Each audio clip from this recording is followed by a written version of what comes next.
Rolling. Welcome to another episode of Bussin With The Boys. I am your host, Will Compton. My co-host today, filling in for the boy Taylor, Michael Chandler. Give it up for the boy Mike Chandler. Let's go. UFC superstar. I don't know about that, but UFC superstar. okay, I'll take it. Recurring guest on the bus. That's what I'm most proud of. You're a friend of the bus. Friend of the bus. You're family of the bus. Family of the bus for sure. We have a great episode coming today. Jelly Roll's going to be crashing the pod at some point. We're obviously going to be going over all of the playoff stuff, the football, the this, the that, the Bissacia. I think later on, Alec Ingold might zoom in with myself, and we're going to talk about, stuff with the Raiders, his open letter to Raider Nation and all that fun stuff.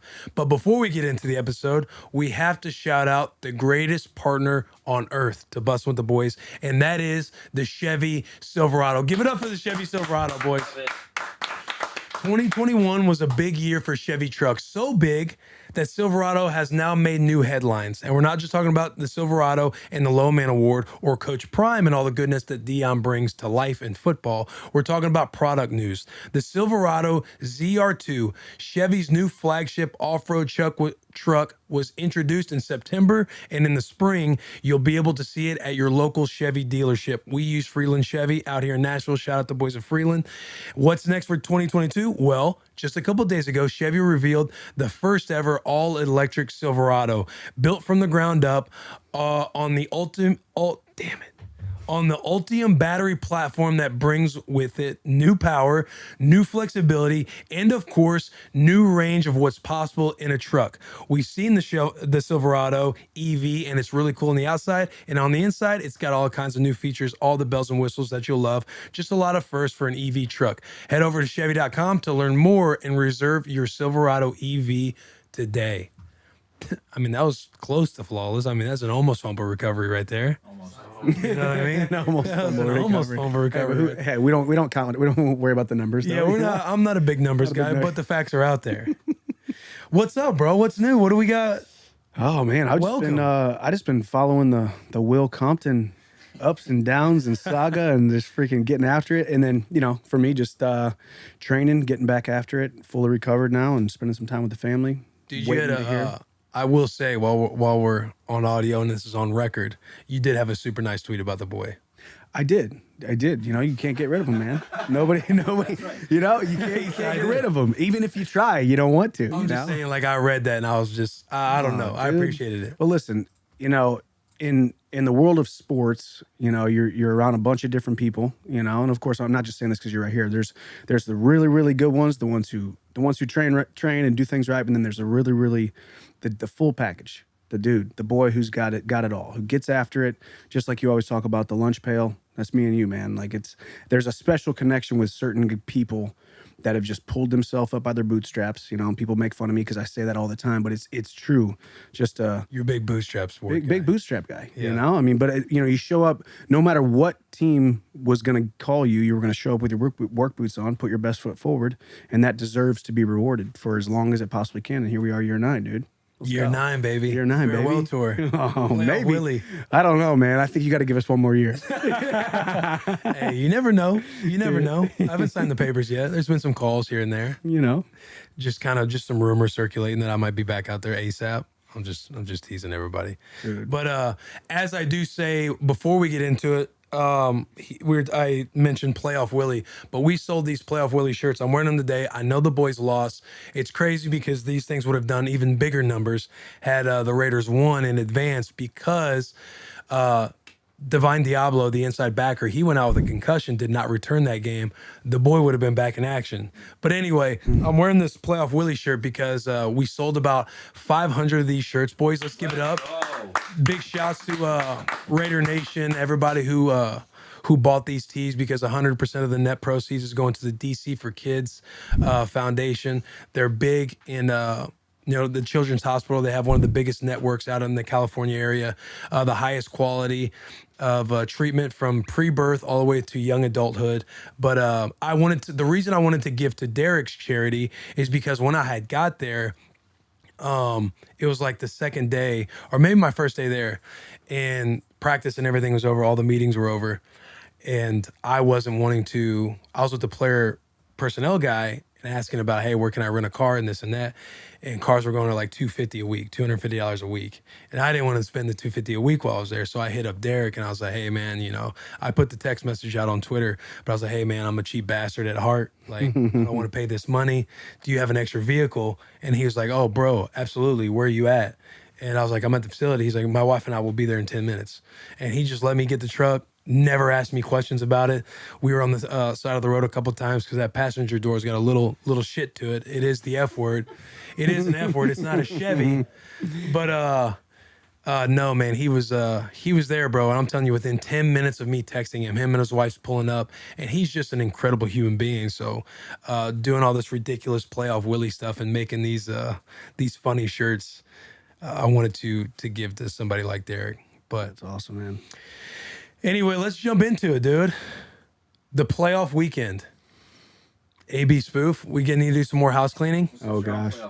Since I'm on Playoff Willy, some more house cleaning. Did you happen to see the AB interview spoof? I didn't see the interview spoof. So Antonio Brown went on the Full Send podcast a few days after he had gotten cut from the Buccaneers. He sat down with his podcast. Shout out the boys, Bob Minery. Fuck, sorry, Bob. No disrespect, Bob. The voice of Buffalo Wild Wings. Yeah, and shout out the Nelk boys. Yeah, the voice of Buffalo Wild Wings. Shout out the Nelk boys too. But he went on their podcast, Antonio Brown did, and it was just, I mean, if you watch the podcast and you see some of the clips, you're like, this is one of the most wild interviews you've seen, especially with somebody like AB. So we recreated it and did a little spoof where JP was Salim, Jack was Kyle. I'm blowing it, bro. Somebody was Bob. Jack was Kyle. Alex was Bob. Blas, he didn't want to show up. I did see. I'm just kidding, Blas. I'm fucking with you. I did see some of this. I did see some of it. I didn't see the whole thing. But Okay, I think he's here. 10 minutes ago, the Raiders, they just released you, right? I think so. Do you plan on playing football again? Of course, man. It's what I do.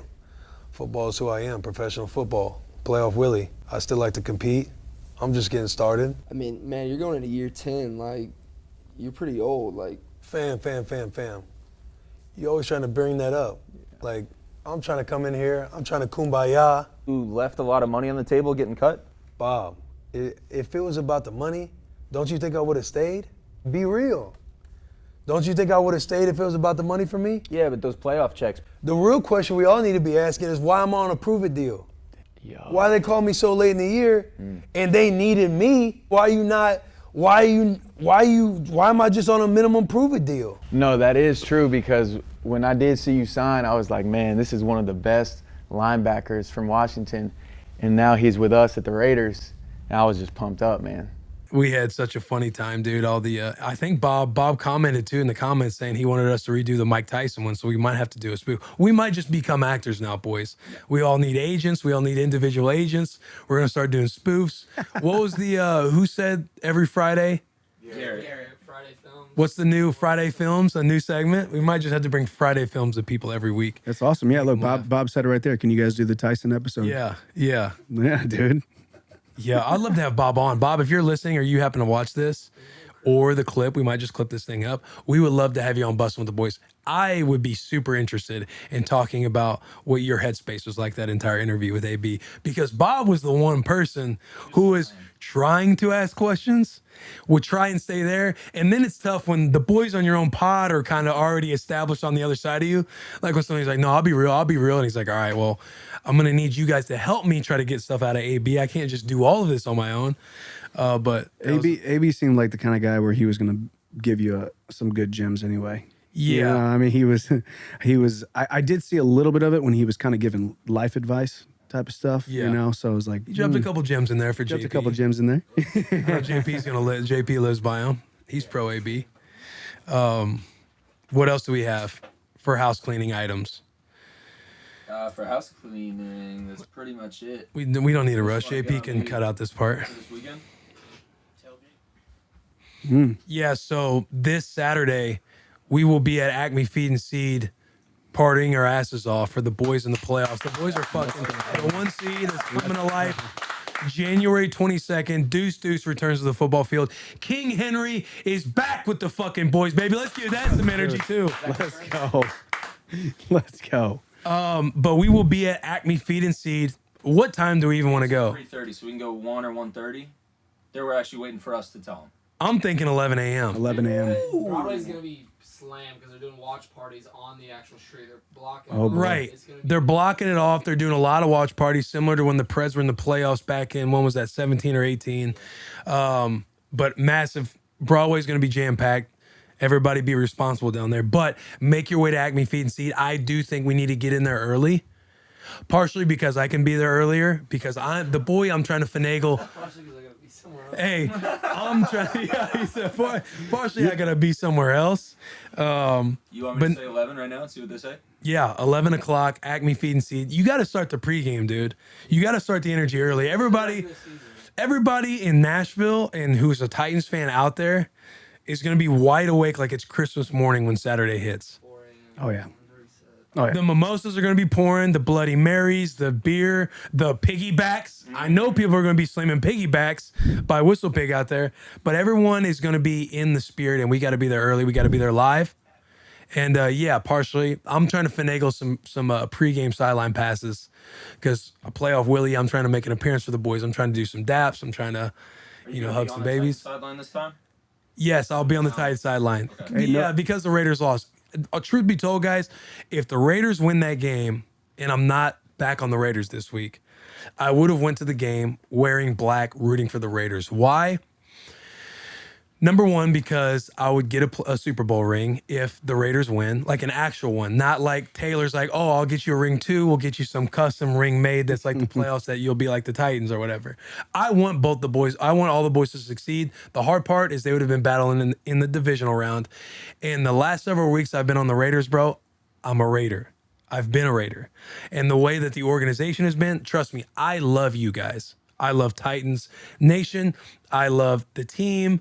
I love the staff, even though that can be debatable at times in the organization. But the way the Raiders have treated me over these last several weeks and the way I feel about Coach Bissacia and the way I wanted this team to win, not only for each other, but also for Coach Bissacia. And again, just the way that everyone's kind of really been there for the boy these last several weeks. There is just absolutely no doubt in my mind that I wanted to see the Raiders succeed. Not more than the Titans. I just want to see the Raiders succeed, which is tough because they would have to beat the Titans. But Raiders are out of it. Now, the boy, I'm back, of course. I'm back. I'm always rooting for the Titans, and I obviously want them to win this weekend. So I will be in the Titans blue. But just to clear all that stuff up, because there's been a lot of rumors, a lot of headlines. I've seen the papers. A lot of people wanted me to fail. A lot of people were mad that I wanted to cheer for the Raiders over the Titans. And I'm very specifically thinking of Taylor in my head because I don't think anybody really cared. And I think everybody understood and would understand. But yeah, I was trying to get that Super Bowl ring, but the boys lost, dude. They needed you, I'm not saying I would have changed the game. but you're not a big numbers guy. Yeah, I'm not a big numbers guy. I'm not going to go that far to say like I do change what that game looks like on Saturday. But the energy would have been different. Yeah. No, man, and there's no there can't be any hate towards you for rolling with the Raiders. Yeah. So that's your and I think that's what a lot of people don't understand. I definitely don't understand it whatsoever. But I mean, I'm in an individual sport, but there's certain teams that I'm training with until I train with another team. I've been with 4 different teams, if you will, but you guys are organizations from the top to the bottom. Everybody there from the practice squad all the way into the locker room, all the way into guys on the field, and it's a realm that people don't quite understand. I definitely don't understand it. I've tried to be in your ear and texting you like crazy. Yo, give me some information. And even like, yo, dude, is this for real? Or are you trolling everybody? Because I'm about to put out a tweet right now. I'm about to put out the tweet that he's alluding to. I'm like, yo, dude, did you really get picked back up? Or am I about to look like an idiot that I got trolled by my own friend in private? Like I'm tweeting Adam Schefter and all this. Yeah. That was fucking crazy, man. But yeah, and to that point, they're also cashing the checks, dude. You're rooting for the boys. And to be like, after I got done playing with the Raiders in 18, and I played with the Titans. No. When I got done playing with the Raiders in 19, I played with the Titans in 20. Are we good? Yeah, we're good. And I played with the Titans in 20. the Raiders had offered me to come back like in June before I had the Titans offered in August late in training camp, and that's why I ended up taking the Titans deal because we're in Nashville. I don't have to uproot and move and all that stuff. But even this past time when the Raiders had called and wanted me on the team, the Titans had called and wanted me to just do a workout. It's like every time they've both been right there to choose from, it's always seemed like the Raiders have wanted me, the organization has wanted me more and things like that. So there's like that personal vibe that you just have like with them, because there's never been any like BS. They've never given you the runaround about anything. They've always been like, hey, we want you to be here. Like, we're not going to take you to a workout. We're not going to do this. We just want you to be here. So I just feel like I have ties to like wanting them to do well. I feel like it's tough too, because I love Titans Nation and all that stuff so much. And then obviously Bussin With The Boys is here in Nashville. Like, we are Titans priority first. Yep. But there's like that, it's just kind of hard to explain, I guess. Well, there's got to be a certain level of personal that personal connection, as well as less transactional, more from a personal standpoint too. Like, even Correct. like you said, and of course it's the NFL. It's probably one of the most cutthroat industries. I think the NFL and, coincidentally the UFC or mixed martial arts is pretty darn cutthroat. But when you can feel like it's a little bit less transactional and more like, hey, we want this guy on the team, not because of just the X's and O's and what he brings on the field, which obviously the boy can ball, but even just like you said, the energy, the level of professionalism, or even just the energy that you bring to a team, you bring to an organization. I mean, that's probably what you're alluding to, I would imagine. Yeah, and also even when I'm getting cut or getting released or coming back in, like just being around the staff and the GM and people that all these transactions are happening, right? Just I don't know, man. It was all first class. You know what I mean? Like, they were just super fucking good to me. The story you told sitting right there too, where the guy was around the corner and, like, are you cutting? Yeah, like, I know. Dwayne Joseph. Shout out the boy Dwayne Joseph. Oh, man. But I walked in, and when I saw him, and I'm like, oh, you're fucking cut me. And just having a conversation with Mayock, and just, again, I don't know, everything that had happened, obviously that stuff plays into it. They're wanting to be there for me. You kind of hated cutting me the first time. They're like, hey, use all of our resources. And I'm like, guys, I promise, like, I'm doing all right. Like, I'm solid. And just the nature of the conversations, whether it's the reputation and everything else, where you kind of just know, I know my role going into it. So I don't know, just all of it, man. They were just, they were first class to me. They have been the entire time. And again, bro, Bissacia, the staff, the players, it's all like one family there.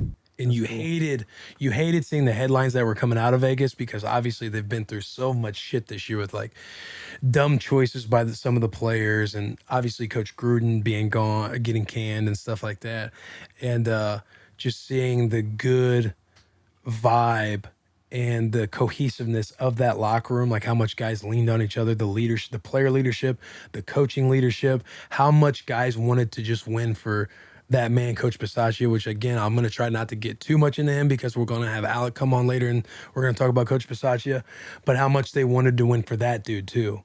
And how much I respect him. And I had only been with the Raiders collectively out of the 2 seasons, 11 weeks. And I'm talking and feeling and all this stuff. So I feel like it just says a lot about Bissacia, the men in that room, and just the organization too, just through all of that shit. So you just wanted to see them be successful. Yeah, no, and it's interesting too, kind of that firsthand experience, because people can see the coach on the sidelines and they can hear him in the press conferences and they can see the wins and the losses on the field and whatnot, but a lot of people never get to peel back the layer of how the actual team and organization, that the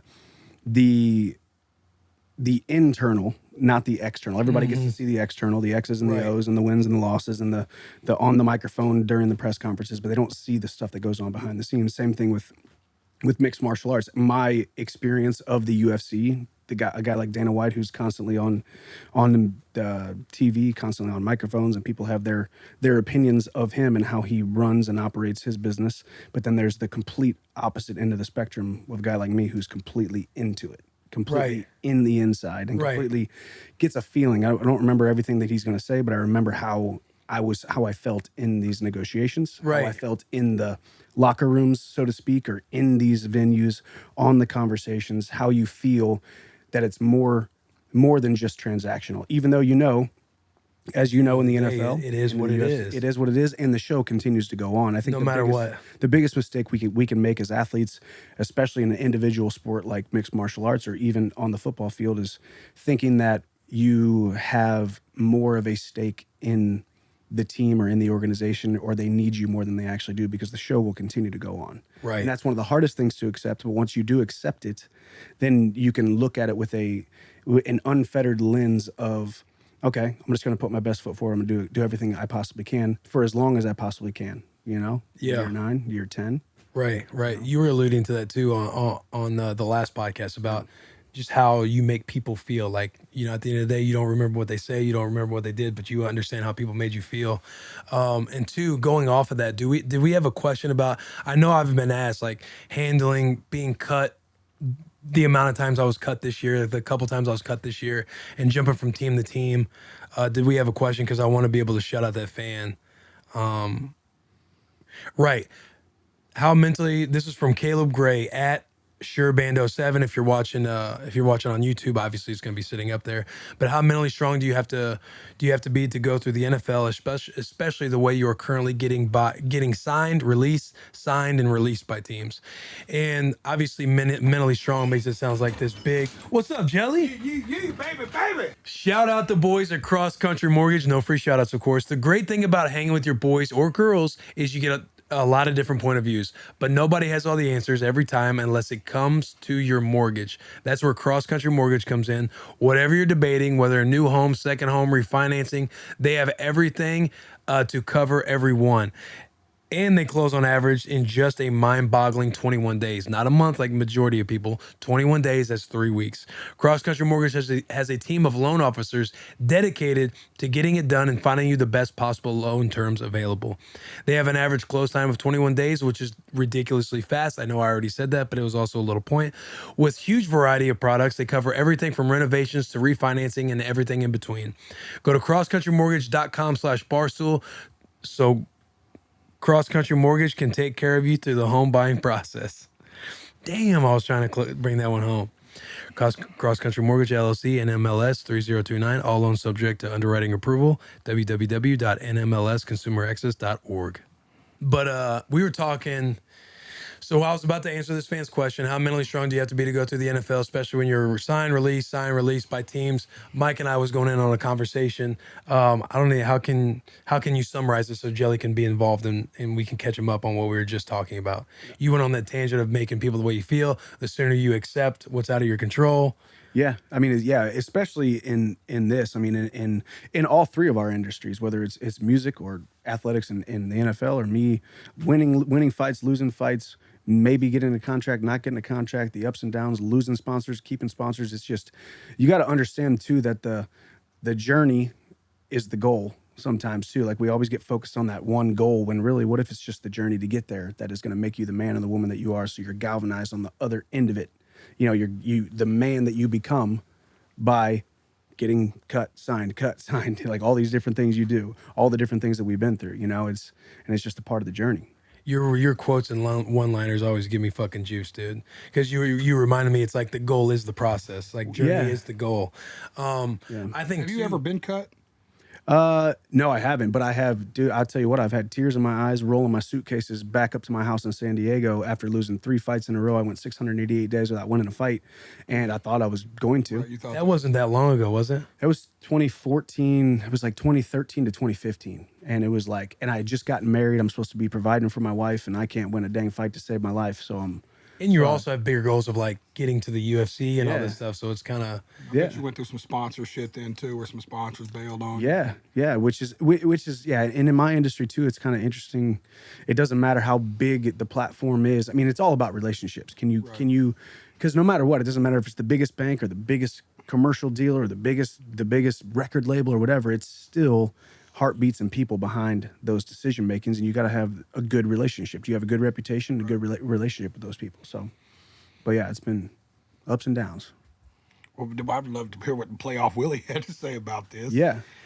No, I think Because I'll tell you from a friend's perspective, I think it was just as hard on us friends as well. Oh, we was all with you. I was the bad friend that could not quit laughing at the second post. When you were like, y'all won't believe this shit, I was like knee slapping laughing. Like my daughter was like, what's so funny? I was like, have once and it felt again so been bad when I cut said from the it, but Raiders. Bailey was like, what's so funny? I was like, Will got cut from the Raiders. She's like, that's awful. Why are you laughing? I was like, because it's happened twice in 2 weeks. I was like, in 1 week. In 1 week, I bro. was like, For me, I feel like I'm in such a different spot of my career. Like, to me, and you were saying it too, the sooner you can accept what's out of your control, the easier life is going to be for you, because things are just out of your control. And the sooner you can get over that hump and move forward and this, that, the other. I know this last stint with the Raiders, playing football really was just a reminder for me about how much the relationships, just the game, the love of the game in general, and the camaraderie, like just how much that meant to me.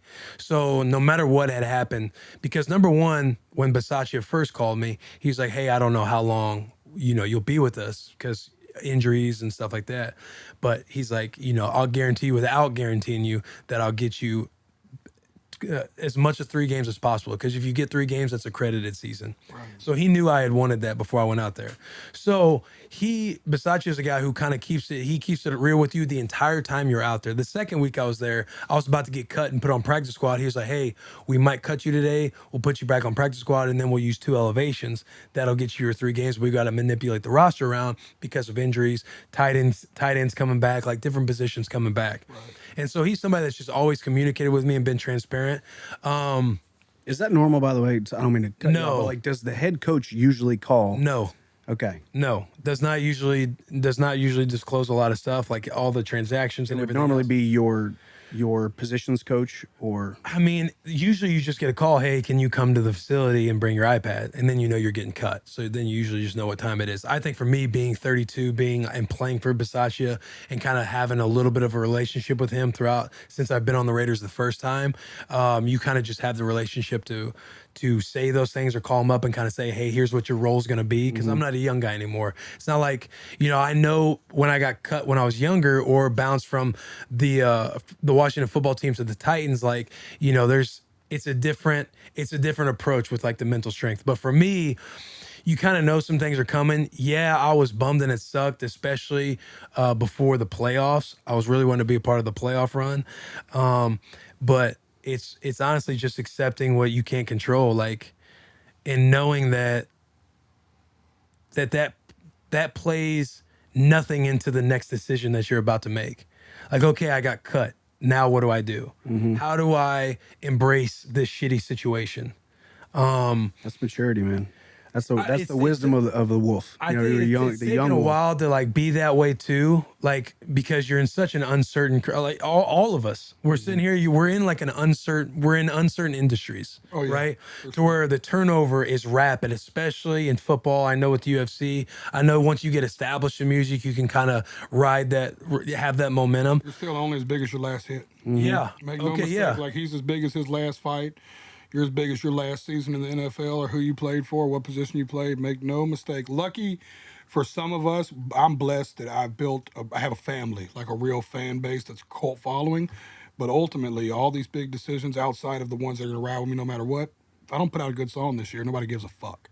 Yeah. That performance-based Nobody world, gives man. a fuck. You talking about like pop culture? Like Jelly Roll supporters will love me if I don't write a song for 10 years, right? But the pop culture people, like y'all would call them the casuals in MMA, Yeah. they don't give a fuck. If I don't produce this year, it's over. Yeah. Yeah, that's fucking wild, man. It's scary. It Right. makes you go to the studio with a different mentality. Always, because you always have that chip and you're always looking over your shoulder. I was never afraid of not making it, and I am petrified of losing it. Yeah. Does that make sense? I was never afraid of not making it, but I am petrified of That's losing. that fucking hitter right there. You know what I'm saying? It's like if I didn't make it, who cares? Like I told you before, I was, you can't. I've been at the bottom, but whatever. I know what that is. Now it's like if I have to go back there, I'm okay with that. I've said it on this podcast before because I know the place. I was a fucking tour guide, but it's like but I'm at night, your fears are totally different than when you're coming up. So it's like, God, it puts a pressure on the studio that I never wanted. Right. Does that happen for y'all in practice? Like, knowing this is year 9, when you show up to the Raiders, is it like, man, I got to bust my fucking ass. I got to show these 24-year-olds I belong here. A little bit, not so much. It did in 19 when I was on the Raiders. Like they had brought Preston Brown in, and I'm like late at night, like laying like fuck, like I gotta bust my ass because I don't want to lose my job.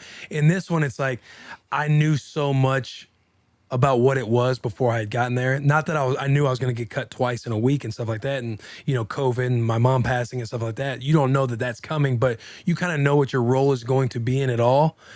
So how can you embrace that little role that you might have? Like there's half the team because I was there in 19. The other half you don't know, but they're going to have some type of curiosity about why are people feeling this way about Will when, at the end of the day, he's just playing special teams and a backup spot and stuff. So it's just important to like coach young guys, not even coach them, but just kind of be around to ask questions. And whenever they had questions for me, like just being an open book and just being like somebody who always walks in the room and has like a positive attitude about something.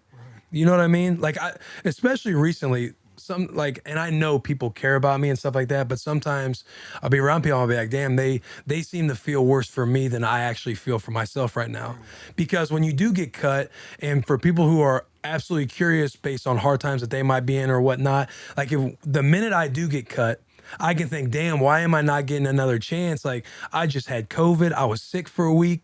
Had symptoms. My mom just passed. Like, I know I was just average in the first game back with KC, but why can't I get another opportunity or another chance? Like, you can be that hard person to cut and be like, feel sorry for yourself and think about all the shit you just endured to bring that into me being cut. But it's, again, man, how quickly can you just accept that this shit is not in my control? Fine, there's always something to be grateful for. No matter how fucking down bad I felt like I was, there's always something to kind of look toward, whether it's like I get to go back and see the boys and be back on the bus again. I get to go back and see my wife who's 7 months pregnant.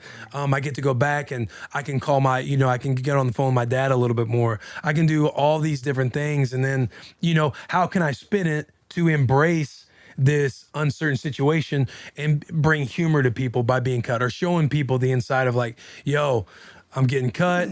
It fucking sucks. I wish I could still play. Or the second time, I am once again telling you I'm getting cut by the Raiders. Like just finding out if that's cynical or what, but you just, again, man, it's like direct your actions. How are you going to choose to direct your next actions after accepting what you can't control? And I feel like that's something that is just always with me. It did take time because, like you said, when you're younger, you're super stressed because when I was young and on practice squad and stuff, you want to be a superstar or you want this shit so fucking badly. You're just, you fear getting cut and everything else. Not that you ever doubt your ability, but you live with that fear in your mind when you lay down and you're just like, fuck, I need to perform. I had a bad day at practice. I had this, I had that. Bissacia always says a good thing. You can have bad moments, but don't ever have a bad day. You can have bad moments. You can have bad plays. We can coach the fuck out of you on this play. Right. You can see it this way, but don't ever go to bed feeling like you have a bad day. Once you have that bad moment, figure out how you learn from that moment, how you can accept it, how you can then pivot and figure out and adapt to it and overcome it.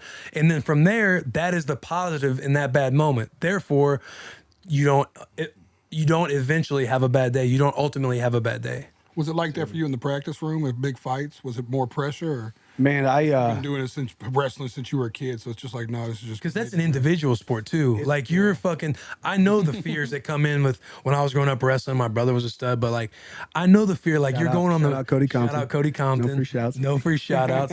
But that little fear you have, like, what is that like? Yeah, what is that like for you? Well, I've been sitting here just listening to this, and I think it should be a testament to any young athlete, young entrepreneur, young man or woman out there. This stuff takes time to mold yourself into who you want to be. Well, we're talking about a Will Compton who was able to come in, get in where you fit in, be the inspiration, be the light to younger guys, even if it meant them passing you up, or younger guys knowing what your role is. You think about the 23, 25-year-old Will. was scared to death of everything. Whereas now the 32, 33-year-old Will comes in with this almost guardianship mentality. You're going to go out there, you're going to ball, you're going to do your thing. I mean, it's kind of the same thing with me as well. I mean, there's so much maturity in all the stuff that you're saying, and it's not like you had this moment of wisdom. It took you 9 years to get here, and then the 4 years before that at Nebraska, and then the years in Missouri playing football. It takes decades to turn yourself into the man that you have become, and the man that I have become, and the man that you have become. And it should, if anything, people shouldn't be listening about, man, I wish I had that kind of wisdom, or I had that kind of mentality. Will's over here talking about gratitude. How are you going to have gratitude when you get cut 2 times in 1 week and all that? And it becomes so much more, like we talked about with my mindset coach who was sitting here, Jim Hensel. Like, fighting for me is what I do, but it's not who I be.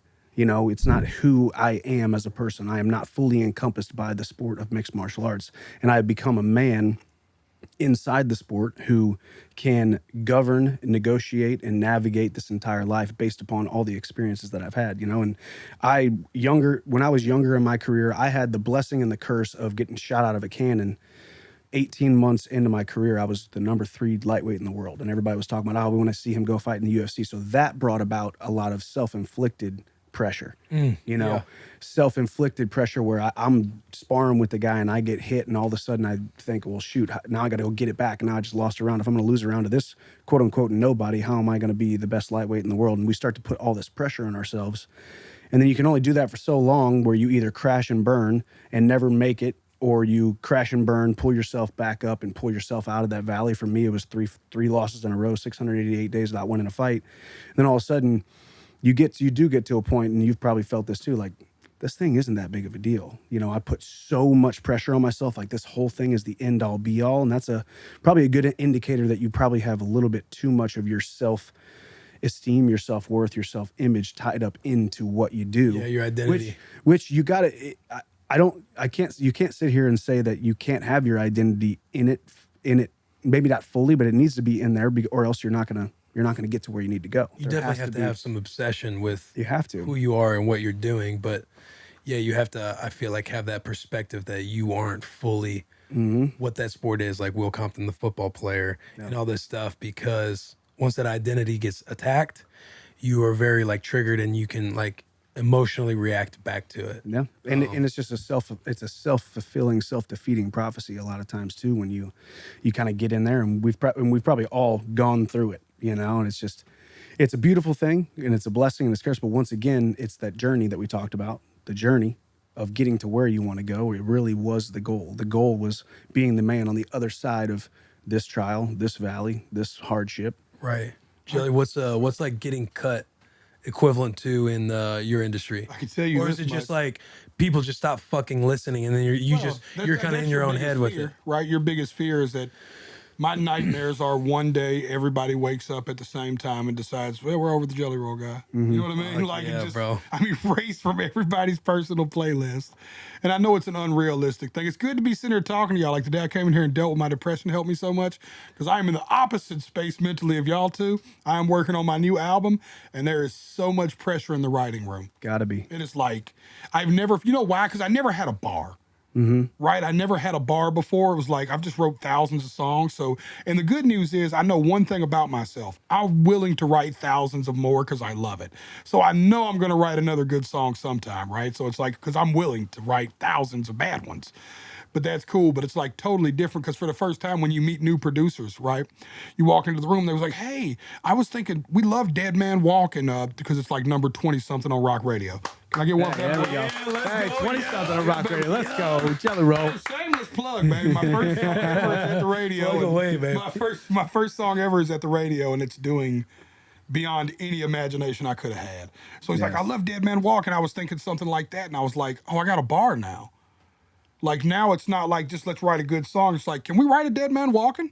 Yeah. You're just like, I don't just shit those. When you say bar, yeah. When you say bar, you're saying we have you have something that's solidified. Before that- it was just like, let's write a good song. Yeah. Now producers are like, have you ever tried something? You know, the tempo and key of "Save Me" is this, and you're just like, oh Jesus, you think I'm gonna write another "Save Me" today? Yeah. You think I just woke up like, if I could just write 20 of them, motherfucker? You know, let me turn the "Save Me" button on and go write the biggest song ever. Yeah. You know what I'm saying? Fuck, I'll go write Rocket Man again. Why not? Get Elton John in here. Jesus Christ, we just turn it on and write them. You know what I'm saying? It's not how it works. Yeah. So it's like, but you're in these rooms and they have that expectation now. Is that where? Proven you can do it? Okay, so like, that's where the pressure comes from. yeah, More, you're there's just more like, pressure. Ah, dude, and you're just like, man, I just want to like smoke a joint and write a song, dude. It might suck, man. Is that okay? If that's not okay with you, I'm not the guy to be in the room with. Right. Because I'm like, I might fuck this up. Just so y'all know, I'm subject to like get too drunk too early. I don't know. I might blow this whole thing. I might forget we're writing and get on TikTok for the next hour.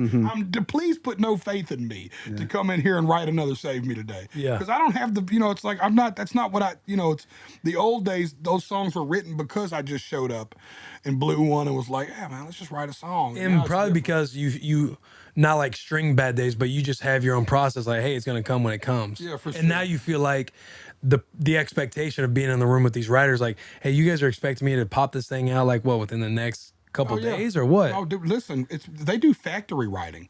That's why I say Ernest is the most talented person I know. You can wake Ernest up out of a coma and put him in a room with somebody and he'll just and just start writing a big song. That's just who Ernest is and how he does it. It is not how Jelly does it. I have a totally different approach. I got to feel like writing. I got to want to write. You know what I'm saying? Admittedly, it might have to be a substance involved for me to feel maximum creative.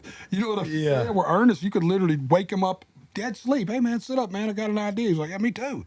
Fuck, you dreaming that or something? Yeah, me You know too. what I'm Me saying? too. It's like, was you fucking dreaming of that Right. song? You know, where it's just a little different for me because the music's more cathartic. So it's more of a, I'm more of a deep thinker about it. So yeah, I needed to hear y'all's mentality about how this shit doesn't stress y'all. He's just like, yeah, man, that's not my identity. And you're like, yeah, man, I'm fucking a veteran in the locker room, dog. You get cut. No. I'm like, fuck y'all. I'm over here, man, my butthole's puckered tight every time I walk in one of these meetings now. Fucking. Well, I think there's a certain amount of. You almost hate that he says that because I don't feel like we just feel that way. Well, You know what I mean? Kind of, but I think there was moments where that pressure was very important. There was moments, and some days it gets to you, some days it doesn't, and sometimes in some seasons, and you just you kind of navigate through it and you experience through it. You Can I know? ask y'all's advice about something? Yeah. Heck yeah. I got everybody asking me now, is it going to be a rock album? Are you going to do a rap album? Are you going to do a country album? And I never had to deal with that before. I just wrote music and it lived wherever it fell. So for the first time in my life, it's like, I don't know how to deal with that. Because now when I'm in a writing room, I'm thinking to myself, what producer do I call? Because I don't know if I want to write. I don't know what I'm writing. You know what I mean? Like, I never thought about it before. It's almost like, I watched Joe Dirt with my daughter the other day. Best day ever, by the way. I took Bailey on side tangent. I took Bailey on this movie trend, right? Where I make her watch all the old, like, my classics. She calls them classical movies, like I'm making her watch black and white. Like Gone with the Wind. Yeah. I'm like, yeah. So, but it's like my classic. I'm like, yo, so like we watched the whole marathon the other day. I have a list on my phone, and we just check them off as we go. It's like 30 movies I wanted to see. And every time we do it, we'll watch a funny one and a sad one. And Joe Dirt was the funny one this day, right? Forrest Gump was the sad one, right? So we watched Joe Dirt, and it was like, so first of all, I've never related to a story more than I think I personally relate to Joe Dirt's story. But it was like when the dude was like, have you ever thought of like cutting the mullet? And he goes, yeah, I guess I could do that. Like he'd never thought about it. That's how I felt when somebody was like, are you going to do a rock or a rap album? I'm like, never thought of it. Never crossed my mind until you said it. Now I can't quit fucking thinking about it. Yeah. Now it's the only thing I'm thinking Because before about. you were just making music. Jelly Roll was just making music. Now it's like, now that you have the bar, you have the pressure. Now you have to think about what direction you go, you're saying? Never thought about it before. Yeah, I mean... Yeah, that's tough. I feel like That's weird, right? It is, yeah, because you also have that, I mean, you have a unique sound that is also kind of between both, I was right? thinking that too. I feel like you bridge a lot of these genres into like your own thing. because when people comment certain things about the pod and you think, oh, should we do it this way? Should we do it that way? And then it's just like stuck on my head 24/7 that, hey guys, we should do this. I feel like you just get caught up in comparing where you should be based on what somebody else's expectation is. Whereas you've gotten to where you are and we've all gotten to where we are based on genuinely being ourselves. I think when you are uniquely yourself, it all comes together. You know what I mean? If you get caught too much up into the rap or the rock, now if you got something in the basement that you've been wanting to do that is yourself, and there's inspiration behind it that you're bringing up, you're like, yo, I've been wanting to do this. Now I have the platform, and now is the time to do something like this. Fucking go for it. But if it's something that I feel like you're sitting there leaning on because you feel like a couple people said something and it places an expectation in your head, because again, I'm only going off of what I see because I am so obsessed with getting better at Bussin' With The Boys that I fall into that stuff too. That you start to change your expectation just because you're comparing it to somebody else's. Right. If that makes sense. Now, Yeah, I don't know what goes in your head as far as how much you love being in the rap or the rock. Like, I think you're talented. And again, like he said, I do think you kind of bring it all together to where you can kind of call it whichever genre you want to. But I think you're just being unique to yourself. Jelly, they're asking too, because you had talked about either on here or Ernest, you were talking about you had a country, a rock, and a rap album coming too. That's why they're asking, right? Because you were already talking about doing that? Yeah, well, I knew that the sound was so fused, and this might be getting too deep into how the sausage is made, but there's like inside baseball, unfortunately, even though I don't believe that genres are a thing or should be a thing, corporate America still does. Yep. And they want you to like pledge allegiance to one.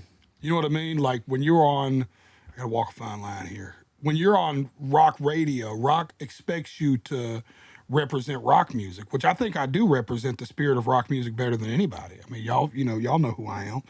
It's like country music. Got the tape on. Yeah, it's like country music. Y'all know me. Yes. Got the song on, baby. Y'all get it. Cut that shit Y'all know on. what I do. Yeah, show me drunk and falling off stage. Insert clip here.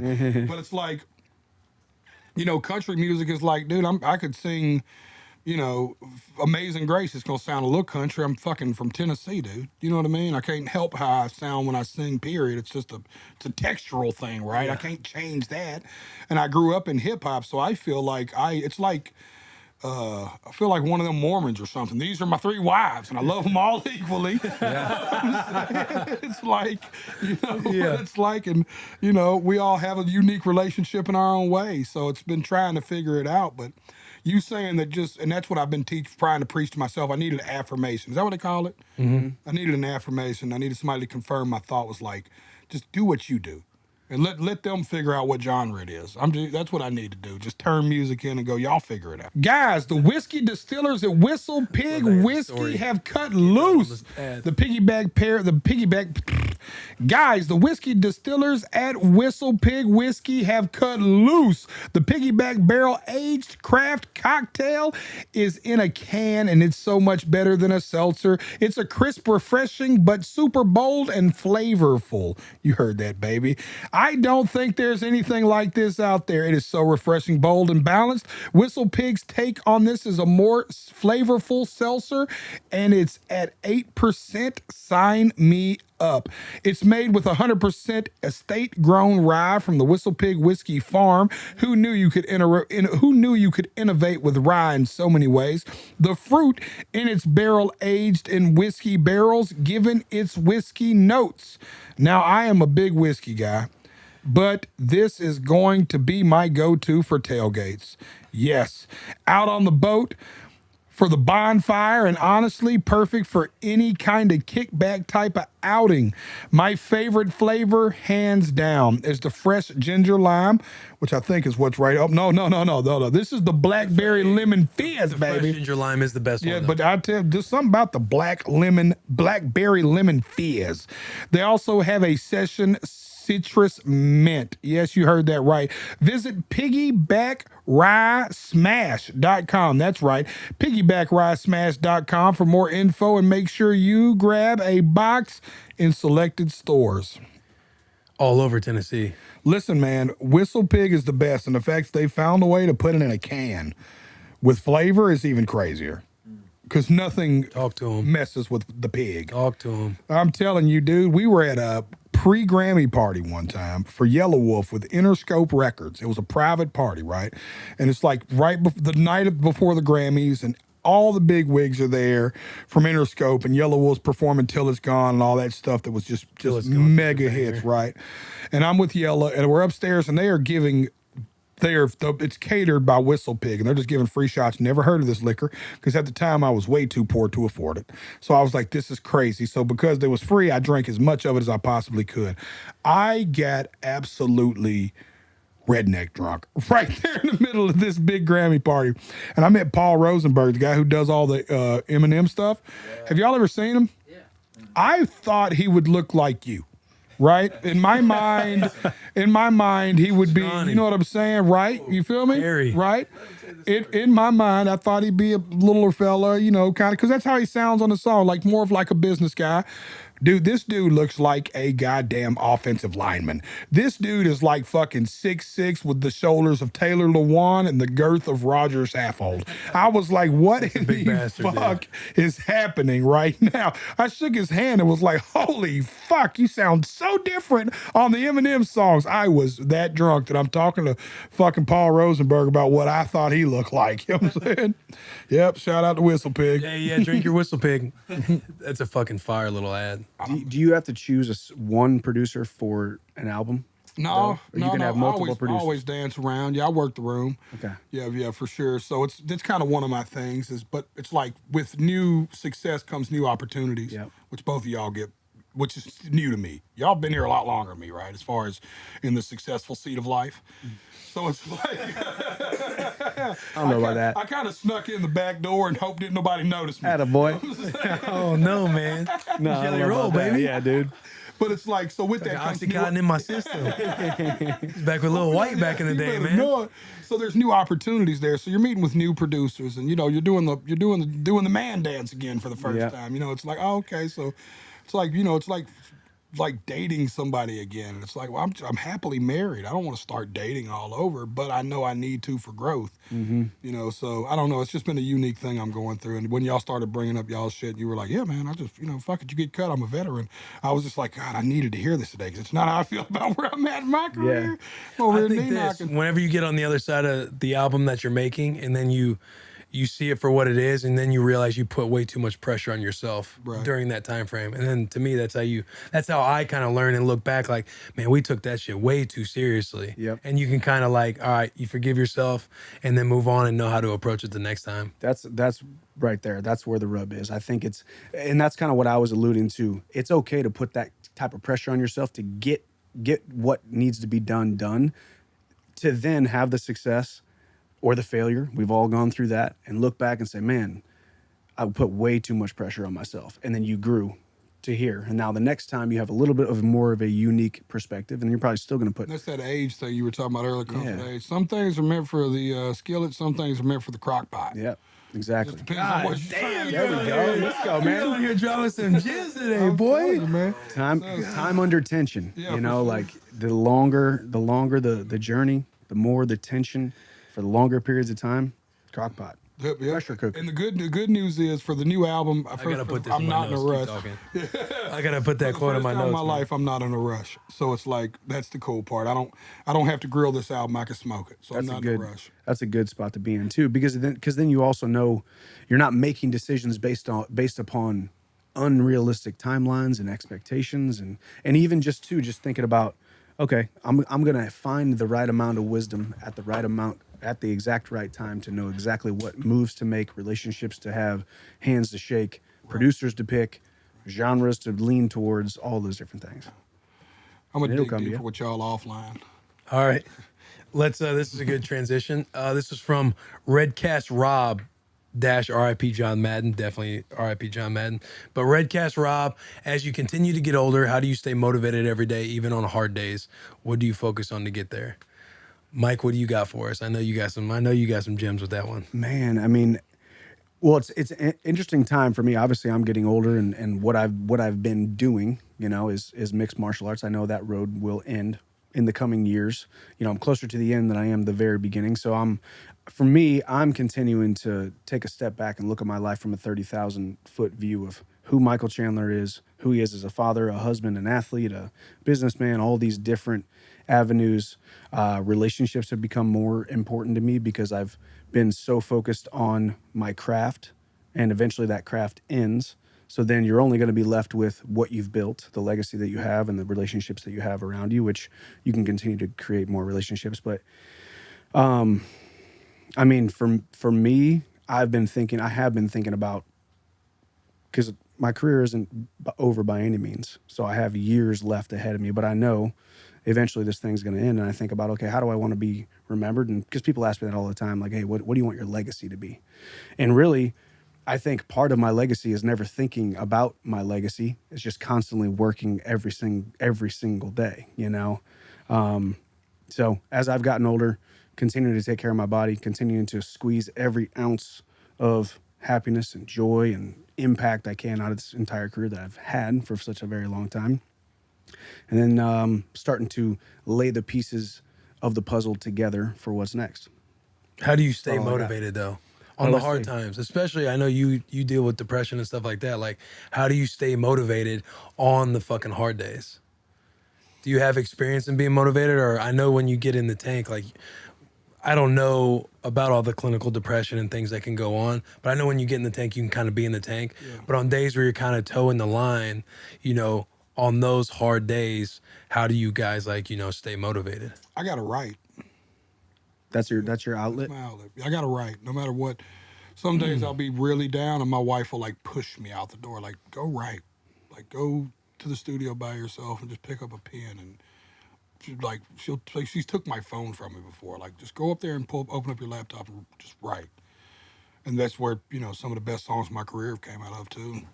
It's always been my thing. It's something I always had. Years I was in and out of the juvenile system most of my younger life. I've went into great detail on this story on this podcast. So it's like you spend so much time getting moved around from this juvenile prison to this halfway house to this group home. One thing they could never take from me was my pen and pad. Mm-hmm. And that's kind of what kept me into music, to be honest. So for me, it's just making myself, even if I don't want to, you gotta go fucking write. I'm sure for you, it's like, I gotta go work out. Mm-hmm. Dwayne Johnson says that's his anchor. His anchor is that gym. The world can shit on him, but he's going to go in there and throw some around. You don't care how he physically feels, mentally feels, spiritually feels. He's going to go in here and throw some weight around. You know what I mean? What's that anchor for you? I think for me, when times are like hard, I feel like there's too much going on in my head. Like I'm thinking of too many things at once. So I feel like for me, like staying motivated, I have to have clarity with what I'm going after. You know what I mean? So if I have, for example, if I'm looking at staying motivated with football, right? Which this past year, I had a hard time staying motivated with training every day. I would tell the boys, even when we're going over to the gym, like I would have a tough time staying motivated to train for football because football, you know, with UFC, it's such a violent sport. You have to do these hard things to stay in shape, to stay strong, to stay fast, all these things, because if you slacken one, it ends up coming back to you. I mean, so much so that during Thanksgiving, I was telling my family, my mom and dad, my brothers, how, you know, I was going to hang it up. Like I was going to be done. I was starting to prepare for the next chapter, but it was so hard to stay motivated. But during like those foggy times of staying motivated and balancing the pod and trying to train and stay in shape for football, to like, hey, am I going to play this year? Am I not going to play? I feel like it's just something where it's written down for me on what I'm trying to achieve. So from there, I'm able to know with clarity what I'm accomplishing. And if it gets too hard for me, it's just asking myself, like, what is it? Like, what's actually bothering me? If it's too much going on in my head, like if there's too many things to where I'm too much inside the box, here's a little gem for you. If you're inside the box, you can't read the directions. So zooming out, getting outside of the box and seeing the whole picture, if you can zoom out more, you kind of see with clarity, like what's going on. Like, okay, I have too much, I'm too cluttered in this area, or I can, usually figure out that I've been sleeping in, or not necessarily sleeping in, but laying in my bed longer than I should, or dragging ass downstairs longer than I need to before I go show up for a 9 a.m. workout, and I'm showing up at like 9:45, right? And if I know that's jogging me down, I can usually ask myself the right questions where I'm like, yo, you just gotta fucking wake up and do your shit. Like you gotta set an alarm, you gotta wake up, whether it's breathing or making the coffee or like doing my routine before I show up, and get there at 9 o'clock, have a good workout to where I'm doing the workout and I'm not checking my phone and making sure I'm stuff with Bussin's going all right, Twitter, any of that kind of shit. I feel like when it gets foggy up here, I can usually identify like what's going on. And it's usually clarity for me. Like once I get clarity in what the avenue is, that's when I wake up the next morning and try and like nip that in the butt. And then that usually gives me the momentum that I need to stay motivated or change the direction I need to go. Sometimes like you're just on the wrong path and you need to figure out something different that you need to do. Clarity and progress. Yeah, I mean, that's exactly what you were talking about. Just making some sort of progress in your lane. Right. What makes you feel alive, what makes you feel whole, what makes you feel like you got something done is writing. What makes you feel alive and feel like you're getting something done, getting clarity. And that's the thing too, even just going back to a guy who writes for a living, writes songs for a living. I mean, just in human nature, as a human being, a pen and a pad is the easiest, most accessible, cheapest thing you can possibly almost get out there. And even just sitting down and feeling like you're cluttered. A lot of times this guy just asked about being unmotivated. A lot of time we feel unmotivated because we are so overloaded with what we think we need to do, or we have too much junk going on, or Yes. we are admittedly sleeping in too much, or we're not sleeping enough, or we're making bad decisions that are continuing to add to the more mental fog. And then even for me too, going back to, which I didn't touch on earlier, is even just the gratitude. Waking up every morning feeling grateful for what I have, even just the small things.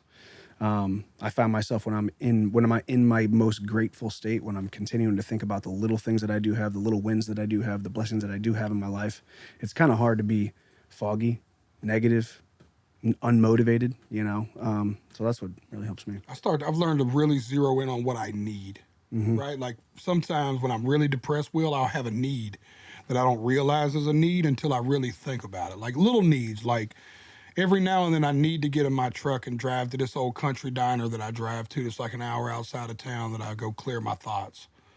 And it's like my way of thinking. I won't listen to the radio. I'll crack the window to hear that wind come in, let that weed smoke out at the same time.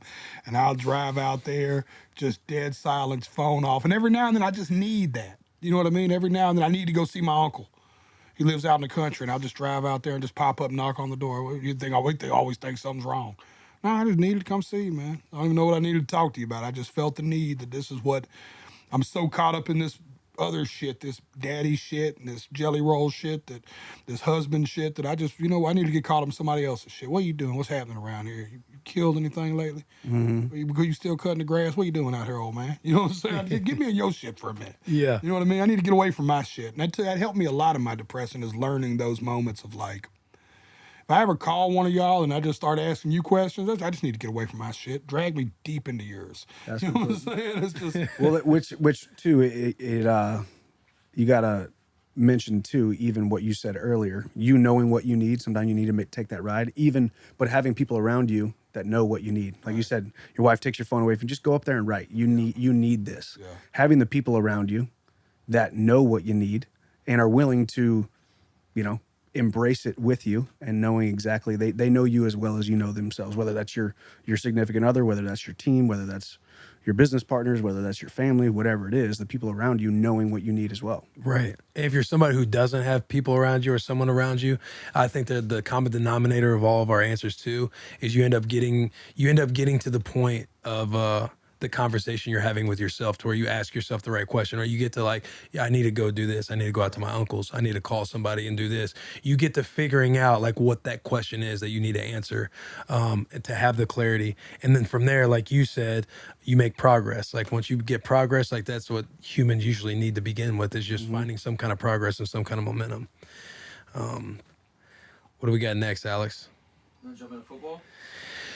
We can jump into football live and it up. We all know you got Mr. Tennessee over here. Yeah, here we go. Come on, baby. It's the best tweet of the year, dog. This tweet is underappreciated.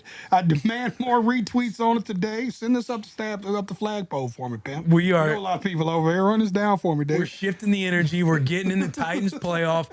Jelly Roll tweeted last week, I want to be the 12th man for the Titans playoff game. I want to stab that sword in the middle of the field. Let's go. I'm so fired up about this year. Tighten the fuck up. I added the fuck part, but I feel like I was hoping the Titan organization wouldn't you try to give it clean for the Titans. the opportunity that they let me stab the sword in the field. I went to the organization had brought me out and put me in the cool suite for the 49ers game. Yeah. Right, I was supposed to go see Blas and them, but y'all I heard y'all didn't want me over there. Oh yeah, no, that's what I heard. Yeah, no. He said, no, that's what I heard. I still stand by what I said. No, they did. What had happened was I had missed her, but she came to me like, yo, I want to take you down to the suite. And I was like, yeah, I want to go see him for sure. But yeah, man, it's like I went and I seen the pain train was the 12th man that day, and he came out and put the sword in the field. I was like, that's what I need to do. I was like, that's what I need to do. I need to go out there and put You want me to try calling somebody right now? Man, we should call somebody. Yeah. Somebody right now. I'll call Nate Bain. Make it happen. Jelly, you didn't talk to Nate because Nate was trying to connect me with you. You could have just Yeah. hit Nate up in the middle. Nate's the homie, I think. I think Nate's the one that's been. I got a whole bunch of them. They took real good care of us. It's sweet. I couldn't bring Bailey, unfortunately, because she was out of town. It was a week before Christmas, but I took the whole band. I brought my whole band to some post-tour stuff. We went up there and got drunk, and then we went over to Kid Rock Suite and kept getting drunk, and it was awesome. It was incredible. We were calling Nate Bain. Shout out the boy Nate Bain. Oh, let's fucking go. That's what I need to stab the sword, baby. Yeah. I know. Organizations like do not answer Will's phone. Yeah, exactly. Like, hey, can I suit up this weekend? They think you want to suit up this weekend. Oh, That was our. boo.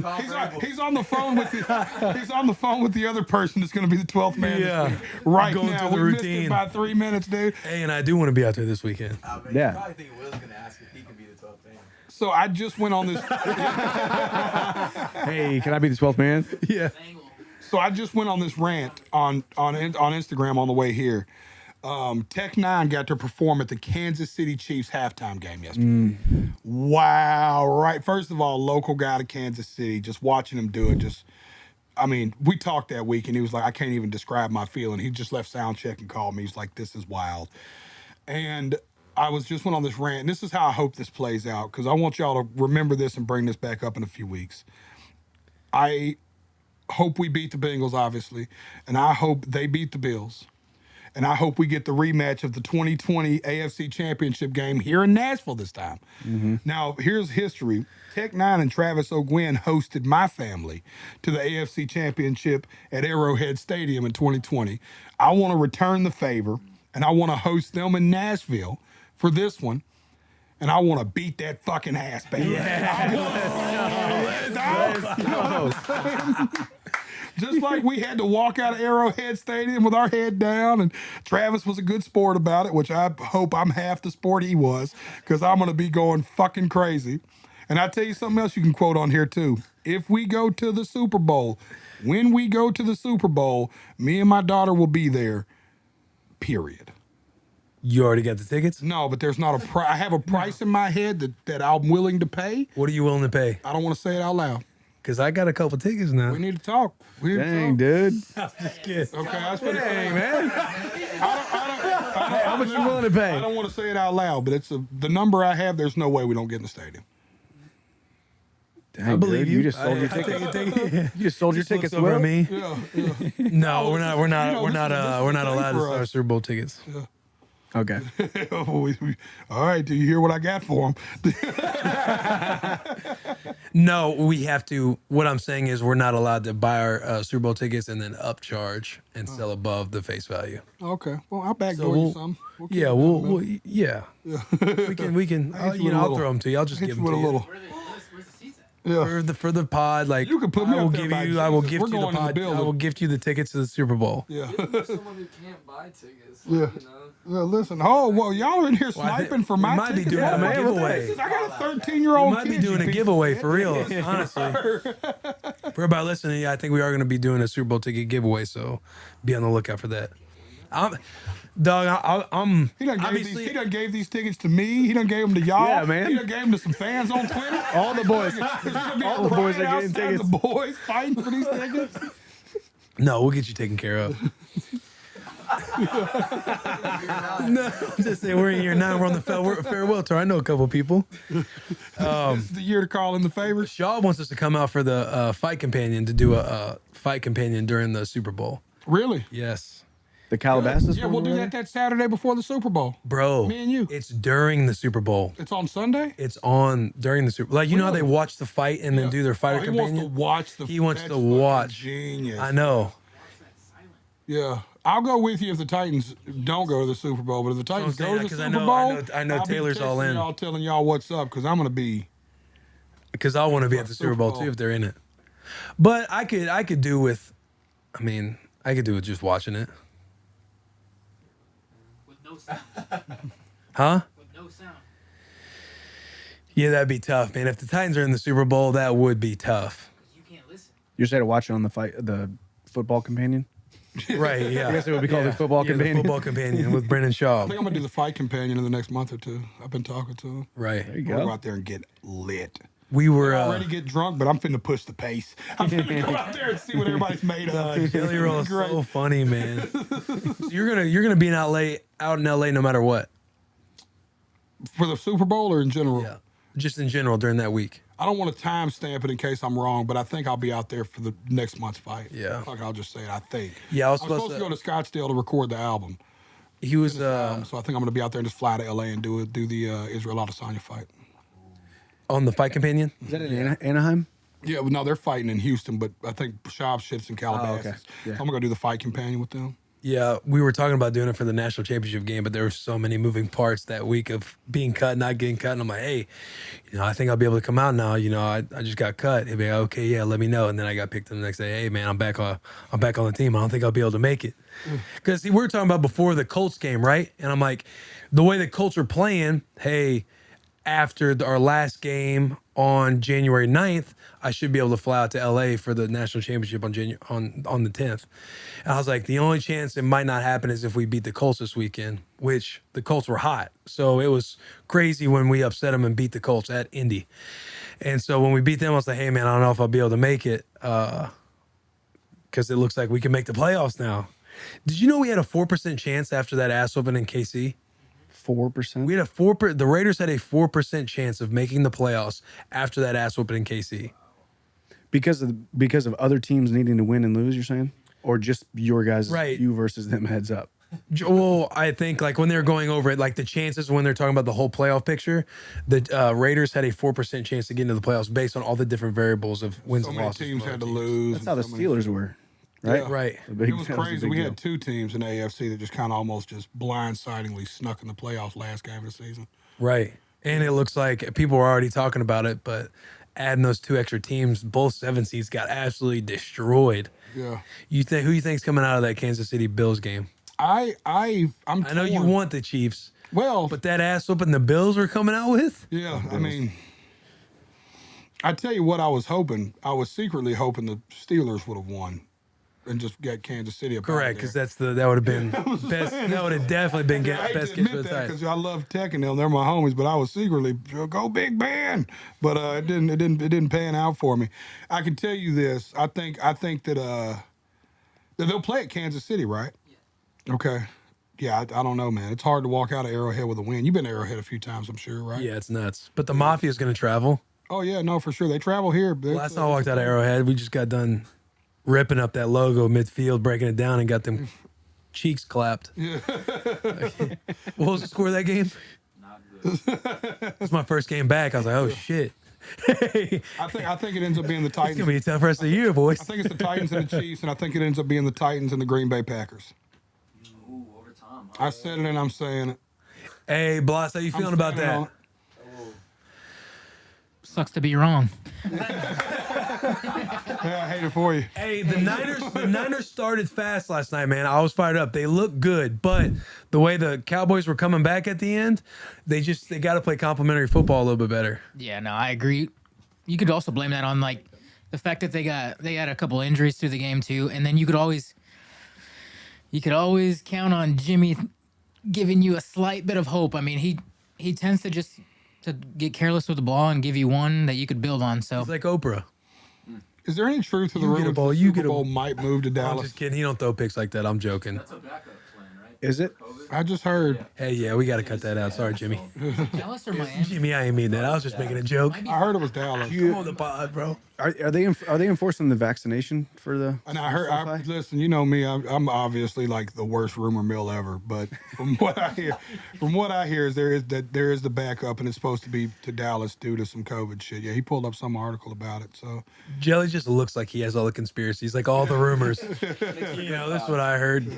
I'm up at 5 a.m. stoned reading stuff. He's on Reddit. Yeah. I don't know. They found some article here that might back what I'm saying. I don't know. I hope that because the tickets it's a way easier flight from here to Dallas than it is here I was to gonna LA. say, Dallas is the backup, right? Yeah. Yeah. Jerry's Yeah, I'm World. hoping. Man, that was a And I bad. know I can probably get a couple tickets in a suite over there. I got some country music buddies that got some pool over there. There you go. It should be the Raiders coming to Nashville this weekend. That's what it should be. The Raiders beat themselves, bro. We beat ourselves. in the God game. don't like ugly. Did you? He ain't seen God these don't teeth, like man. He ugly. must not saw these teeth. God don't like ugly. They cut you. Did you watch the game? Playoff Willy might have made it somewhere, dog. Yeah, that's what I said, For man. real. It's arguable. God don't like ugly, man. They're gonna regret that. It's arguable that the boys lost their juice when they cut Playoff Willy. What's the record with Playoff Willy? 4-1. What's it without? Maybe 6-7. They were 6-6 going into the playoff game. I think 6-7. It's arguable. It's debatable. Not a numbers guy. What if? Yeah. What are you worried about with the Bengals this week? Joe Burrow and Prepare me Jamar for the Chase. worst. Burrow just being swaggy. Joe Burrow and Jamar Chase. It'll be interesting to watch the Hendrickson throughout the week with his concussion protocols, but their defense is solid. Hendrickson leading their team in sacks. He'll actually be going up against the boy. That'll be a fun matchup to watch. Strong bull rusher. So the boy, Taylor gonna spank that ass.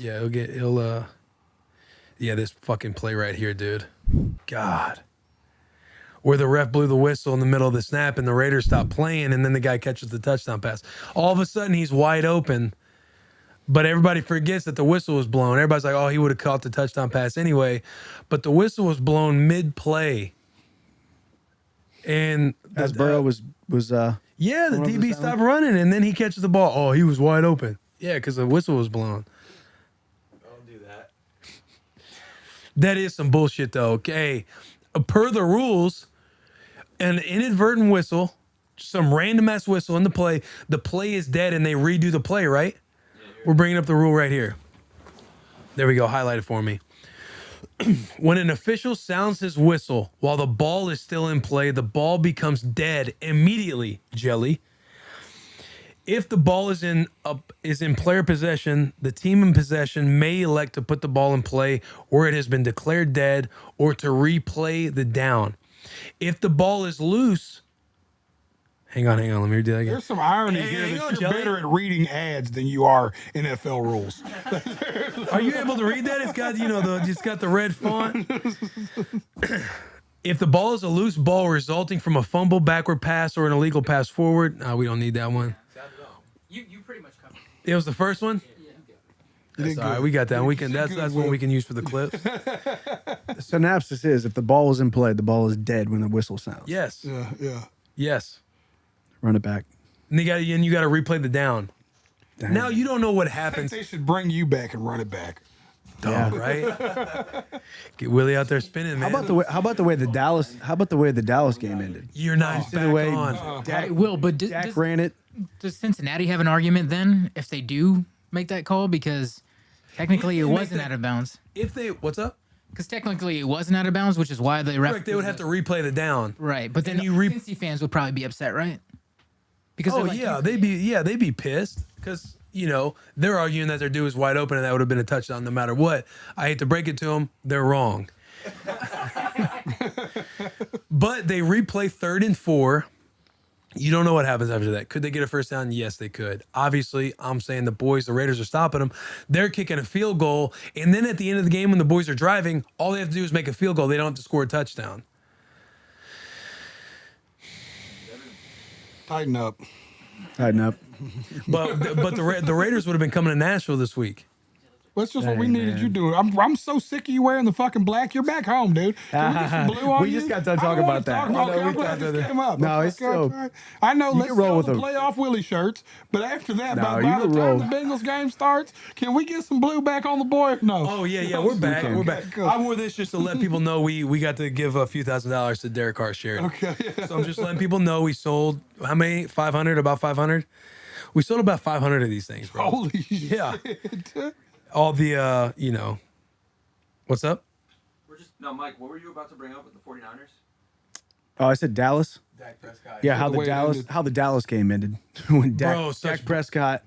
Well, I bet. Horseshit situational football by the Dallas Cowboys. Yeah, and I think 80% of the people didn't Who's that in realize the that headline? what the line judge or the ref, umpire, whatever position he was in, had to come and had to touch the ball before it could be snapped. Correct. I didn't know that. I think that is a rule. Somebody, you'll have to fact check me. That I is said the rule. correct, but that was a delusional I mean, that's what they response. said on the The rule, and the broadcast. reason why that Don't is, make him read another rule, y'all. Yeah. Bring up an ad or something. the reason why that is, Mike, is the umpire needs to establish a neutral zone. Yeah, where it actually. Okay, yeah. And we were like, okay, we got So when that happens, here's what you got to do. He slides, Dak slides, right? Dak needs to immediately get up, just like you've seen hand it. Larry Fitzgerald do Yeah. on the Cardinals. Because this is going to be Taylor and I was talking about Friday tape and Vrabel and situational football.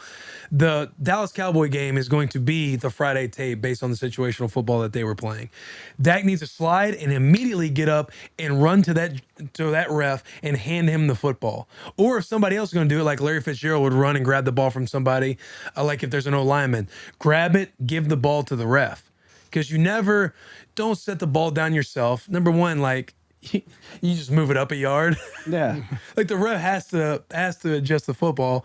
Never toss it to him. Never count on a ref to catch a football. They're unathletic. You know what I mean? You hand the ref the ball so they can place it. And then they would have had time. They would have had a second left. Not saying they would have won the game, but that was a dramatic ending. I was like, It was dramatic and it was anticlimactic because everybody, I was like, oh, I wanted to see at least one more shot. believe One shot. the Niners weren't protecting the sidelines more.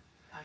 They were just giving them chunk plays, bro, to get giving it them- down there. They were talking about like that. You don't want to start a 2-minute drive. You couldn't start it any better because they started with the hook and ladder, and they gained I Right. think like 40 yards, and then they went. they with ran that out to the sideline. sideline. It's like you couldn't have asked for a better start. Yeah. Oh, it was like, oh shit, they might pull this off. Watching the Niners and the Cowboys play each other was so nostalgic of like the 90s. Yes, Right. bro. I feel like I was warped in time. With this whole playoff bracket for the NFC Yeah. this year is just like, it is just insanely just nostalgic of like that era. I had to call my dad, my old man, up because back when I was growing up, I was a Cowboys fan. I was like, yo, isn't this wild that the Niners and Cowboys are like playing again? It was, bro. It was nostalgic. I got a question. Do they only use one football the whole time, the whole game, or do they change that football out? They a bunch? switched the football out.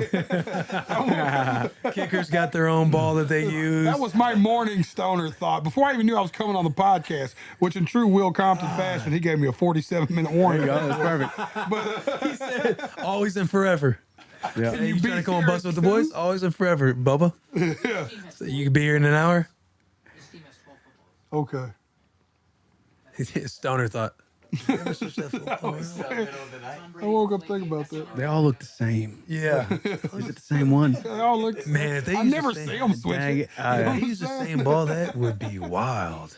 What if it gets scuffed? I had a lot of It's wet. thoughts. Somebody steps on it, does it deflate? What is- Oh, that was my morning wake and bake. I was like, that's kind of a weird thing. Will, what's the minimum to get a Super Bowl ring? What do you need what's the requirement to get a ring? Like you'd get a ring for the Raiders? The 3 games you're saying? Is that the? No clue. I think if you're on the roster at any point in the year, you're part of it. You know what it is. No, I really don't. People were telling me that I was going to get a ring. So that's when I was like, oh, I need these boys to win. I wanted them to win, then I needed them to win. Just make a comeback at the Super Bowl party. They usually have them in August? The next year. It's like going back and be like, Oh, yeah. year 10. Live broadcast. for a couple days too, right? Get it on the bus. Take the Ship it bus. to me. Yeah. Not even on the squad.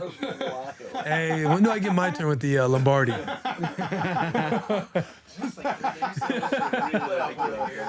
Yeah, Playoff Willy. When do I get my shot at the Lombardi? I heard we all get a chance with it. Call the guy you called earlier. Oh, I guess he's with the Titans. Yeah, whatever. Call that guy. We need to call on the him Raiders back team. anyway. Hey, Don't forget the to boys follow win. up on that. The Titans win now. We got the Lombardi sitting on here. Yeah. Listen. Oh, yeah, for sure. I got to be on that podcast. Putting steak in now, baby. Just cigars and piggyback and whiskey pig whiskey. Yes, golly. Just celebrating. Fuck, I've never wanted to do one more. Whiskey pig. Huh? Whistle pig. Didn't I say whistle pig whiskey? Whiskey pig. Sorry, I was already dreaming, man. Ready for the whiskey. That's it. I was already dreaming. Yeah. Just vibes. Yeah, just vibes, bro. That'd be a good time. We have anything else? Did we hit on all the playoff stuff? Pretty much. You guys you don't think Tom's got a shot here? Of course, Thomas. Of course, Tom has a Always, man, shot, right? dude. I think when he said Packers are coming out, I know the Niners are going to Green Bay. I do think the Niners have a shot. It's just, I'll tell you what, if A-Rod, Devontae's connecting early and often, it's gonna be tough to get out of Green Bay, dude. It really is, because they run the ball well and they play defense. And if they're not able to stop the Packers, they're gonna have a long day. I don't think it matters who wins out of Arizona and LA. I think the Buccaneers will take care of that, and it'll be a fun NFC championship between the Buccaneers and, out of respect for Bloss, whoever comes out of the Packer 49er game. Do you think if the Chiefs end up coming to Nashville at some point, Jackson Mahomes being on the sideline will play a factor at all? Yeah, we want Jackson Mahomes to perform at halftime. Yeah. For sure. Y'all are destined to collab on something. I'm gonna I don't know. I think based on the things we've said on the pod, that's probably why Patrick unfollowed me on Twitter, man. We'll have to get to the bottom of it. Damn. No way. Stuff. But it is what it is, man. You can't, we'll just talk about it. We'll keep it about the Bills versus Chiefs. I think the Bills are going to win just based on that ass whooping they put on those boys the other night. Wild. The Patriots. I mean, the Patriots, they don't have all the weapons. They don't have this and that. But based on how you've been coached by Vrabel and everything else, that they have team keys. They have what they take away. They try and take away their best thing. They weren't taking away nothing. You know what I mean? Like, they just couldn't stop him. And Josh Allen looked like a man out there. That dude's slinging the rock, running around. He's tough to beat, man. Bills look tough. And who even knows what the game's going to look like against Kansas City? Just bombs over Baghdad. You're just slinging the rock all around. It's looking like what I say on Twitter, an aerial dogfight. They both put up in the 40s in the game. Like, you're in a shootout. But if one of them beats the shit out of the other, it's like, that's going to be an interesting game in Nashville, because obviously I think the Titans are going to beat the Bengals. We're all boys in this bus, man. Is anybody in this fucking bus for the Bengals? No. Don't look at me. I know. I don't know why I looked at you. Alex, No. I could see you being a cynical motherfucker, dude, and hoping the Bengals win. Yeah, just rooting for chaos. I have a guy that works on our management team that is friends with CJ for the Bengals, and one of my security guys is a Bengals fan on our tour. It's gonna be an interesting week for us. Have you seen him yet? No, I won't talk to him this week at all. Is it Chihu? Yeah, it's Chihu. Tough. Big Chihu. And you know what's even more say fucked up? Chiku? Chihu, Big Chihu. My big Samoan. He's, yeah. You met Big Maui. But I got Chihu tickets, but not with me. You got him nosebleed tickets. Yeah. He's up there by God. So you're gonna be there this weekend? Oh, for sure. Yeah, for sure. Where we're at that influencer suite? I hope so. If we get Nate on the phone, we got to call him again. Yeah, we got to get a hold of I Nate. haven't secured my spot 12th man yet, so- influencer suite tickets. Yeah, we're not asking for a lot here. Just a little TV time. I just need a sword. Yeah. I hit up J-Rob. I shot him the eyes in a text message. I was like, hey, what's up with them sideline passes? Yeah, we need some of them too. They come with this influencer suite if you can get us in there. Do they? Yeah, they gave me the field passes last time. It was fire. I gotta bounce out. Oh yeah, 315. 315 hard stop. Oh, it's Good. 317, bro. I'll be right. Let's see if Nate answers real quick. Soft stop. This could change it for all of us. We could all Plus go. or minus 5 minutes. Crazy dude knows I'm on the pod right now, just acting tough, flexing on me. Damn. Yeah. 2 strikes. He usually answers. Something must be going on. Yeah. He must not have service. I appreciate you coming, bro. Oh, thank you, bro. What are you about to do? Go pick up Lil Man? Yeah. Hang out with him. Shout out Hooters, no free shout outs, your go-to spot for killer wings, ice cold beer, and you know what else. But football season means all the big games on all the big screens. And it's the only place that has the world famous Hooters girls. JP's in the back right now lifting up his shirt, so he's giving you all a little example of what it could be like. They love football just as much as you, and they're better looking than your friends. Hooters has game day specials to keep you hydrated and filled up on all your Hooters favorites all season long. If you can't make it to the Hooters for the game, you can still get your Hooters fix at home and save $10 with code BARSTOOL when you order online. That's BARSTOOL when you order online at hooters.com/barstool. Go there for details. But it's like I told you, energy never dies, it transfers. And that was the quote that helped me through my father's passing the most. You know what I'm saying? When it was like, it's almost like a paradigm shift, like a passing of the guard to a degree. You know what I'm saying? It's everything that was ever learned now bestows upon us and is transferred into us. And that energy is now our energy for us to carry on. And you got a kid on the way. You know what I'm saying? So eventually, as the cycle of life continues, you pass the energy little by little on. And then eventually you give all the energy you got and you go. And then they pass the energy on. And that's how we live forever. Yeah. And we're immortalized by the stories we tell. Yeah. And the stories that are told. Yeah. I think the shitty part is like, you know, she had at least a few more decades left. Yeah. You know what I mean? Like a blood clot is just so. Don't it's feel just them fucking coming. over. Don't know they're there. Instant. Like you're texting an hour ago with her and then, Yeah. you know, you're just not anymore. That was the part that broke my heart the most whenever I seen you post. You was like, suddenly and unexpectedly. I was like, oh, that's always the one that hurts the hardest, man. Yeah. You know? Yeah, man. But. Because, like, the way my mother has lived her whole life, God forbid, she could die right now and it would be sudden, but I'd be like, that old bird was a tough bitch, though. You know what I'm saying? Like, you know what I mean? Like, Yeah. she really went, you know what I mean? Where it's Yeah. like, see, you know, it's just different when it's the other way. You know what I mean? I think, too, what makes me sad, not just, like, for myself, but just in general, is she cried when we told her that she was going to be a grandma. So she, out of, like, all the, and this is no slight at my dad or Charles' parents or nothing like that, but my mom was probably the most excited grandparent. Right. And so I know she would have been, you know. Yeah. I know she would have been, I hate doing this, boys. I know she would have been, you know, the one that was like,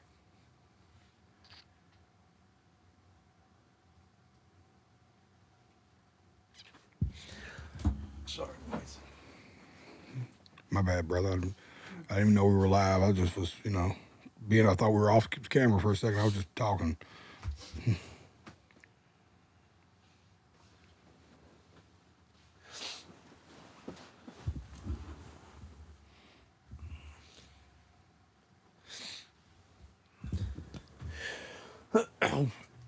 Shit, that was a weird one.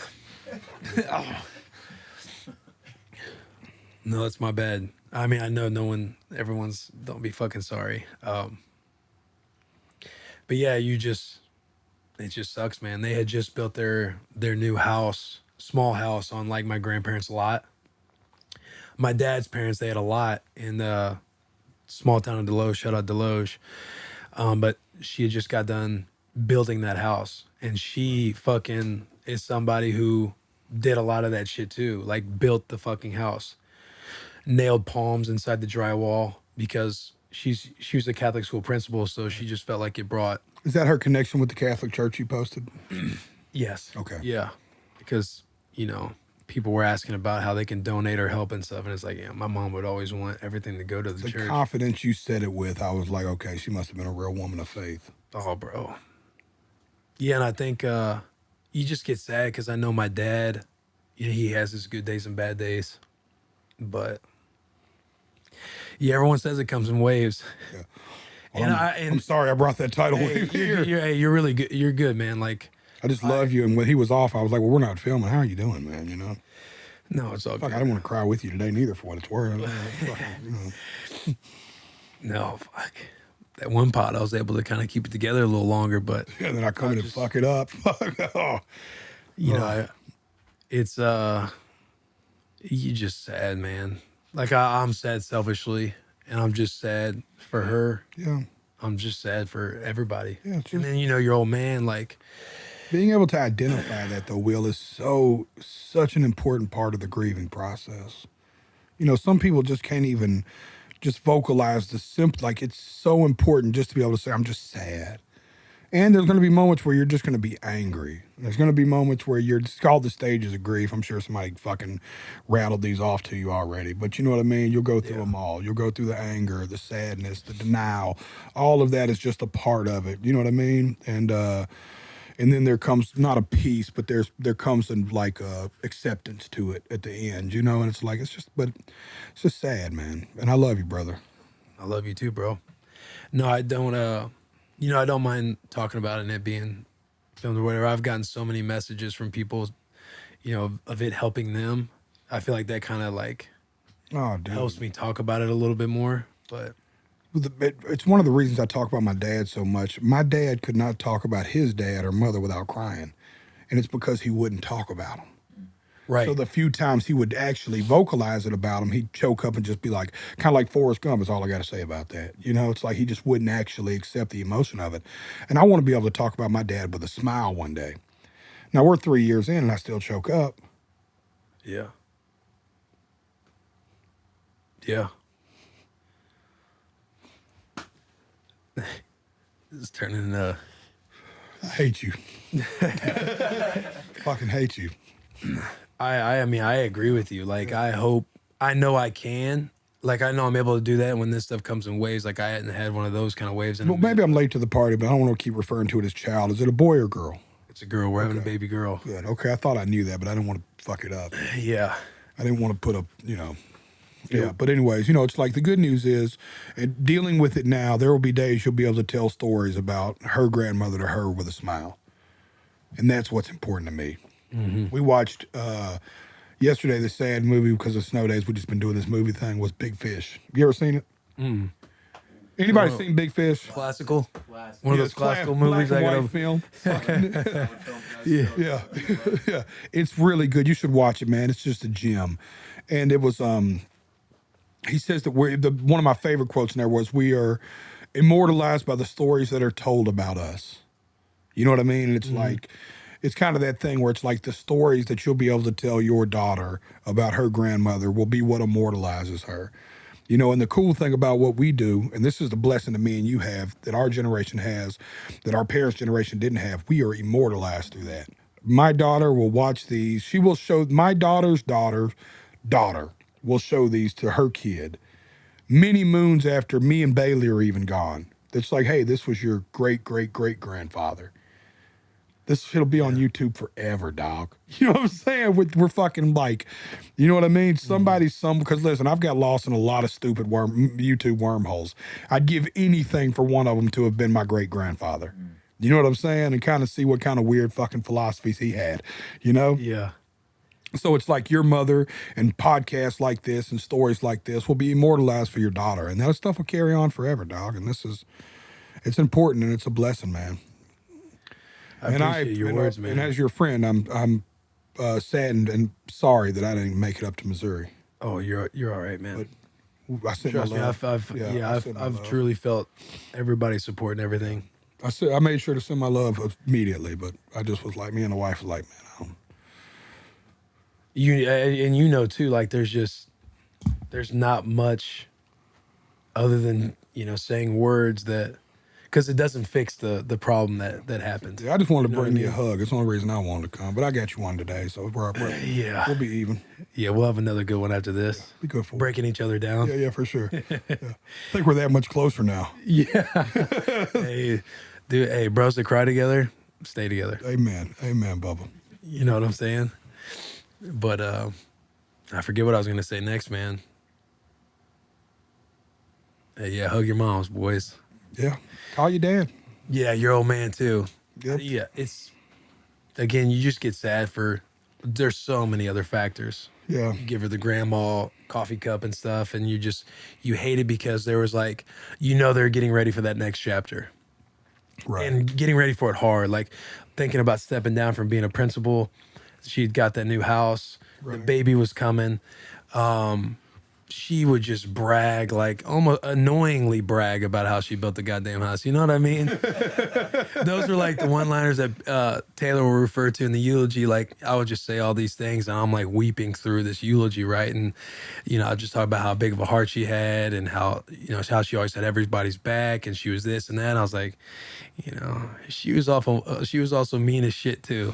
We'd all just sit there and laugh. Yeah, that's awesome. But, you just hate it because I know we'll have our daughter and I know I'm going to just be talking about my mom and you're trying to tell her what grandma was like, but she'll actually never comprehend or really know or be taking it as serious as I'm taking it, telling her probably until she gets older. Right. You know what I mean? And then she'll want to know. That's the best right. part. She'll sit you down and go, hey, yo, tell me about grandma again. Right. And that's cool. You get to that maturity when you get older and then you realize like why your parents were the way they were to you growing up and everybody was around you.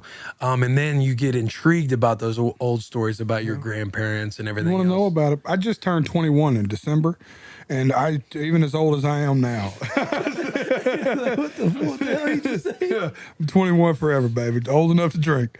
And I went, and I still to this day, about once every 3 months, I'll have that need to go to my mother's house, and I'll just sit down with her and ask her to tell me the stories she told me when I was a kid, just because I want to hear them again and remember them fresh. Yeah. You know what I mean? Yeah. And that to me, that's probably like that moment. And I tell you what, she doesn't watch this podcast, I hope, but I take my phone now, and this might be something for you to think about when you spend time with your father, is I take my phone now and I'll put the voice memos on and I'll set my phone down and get her talking.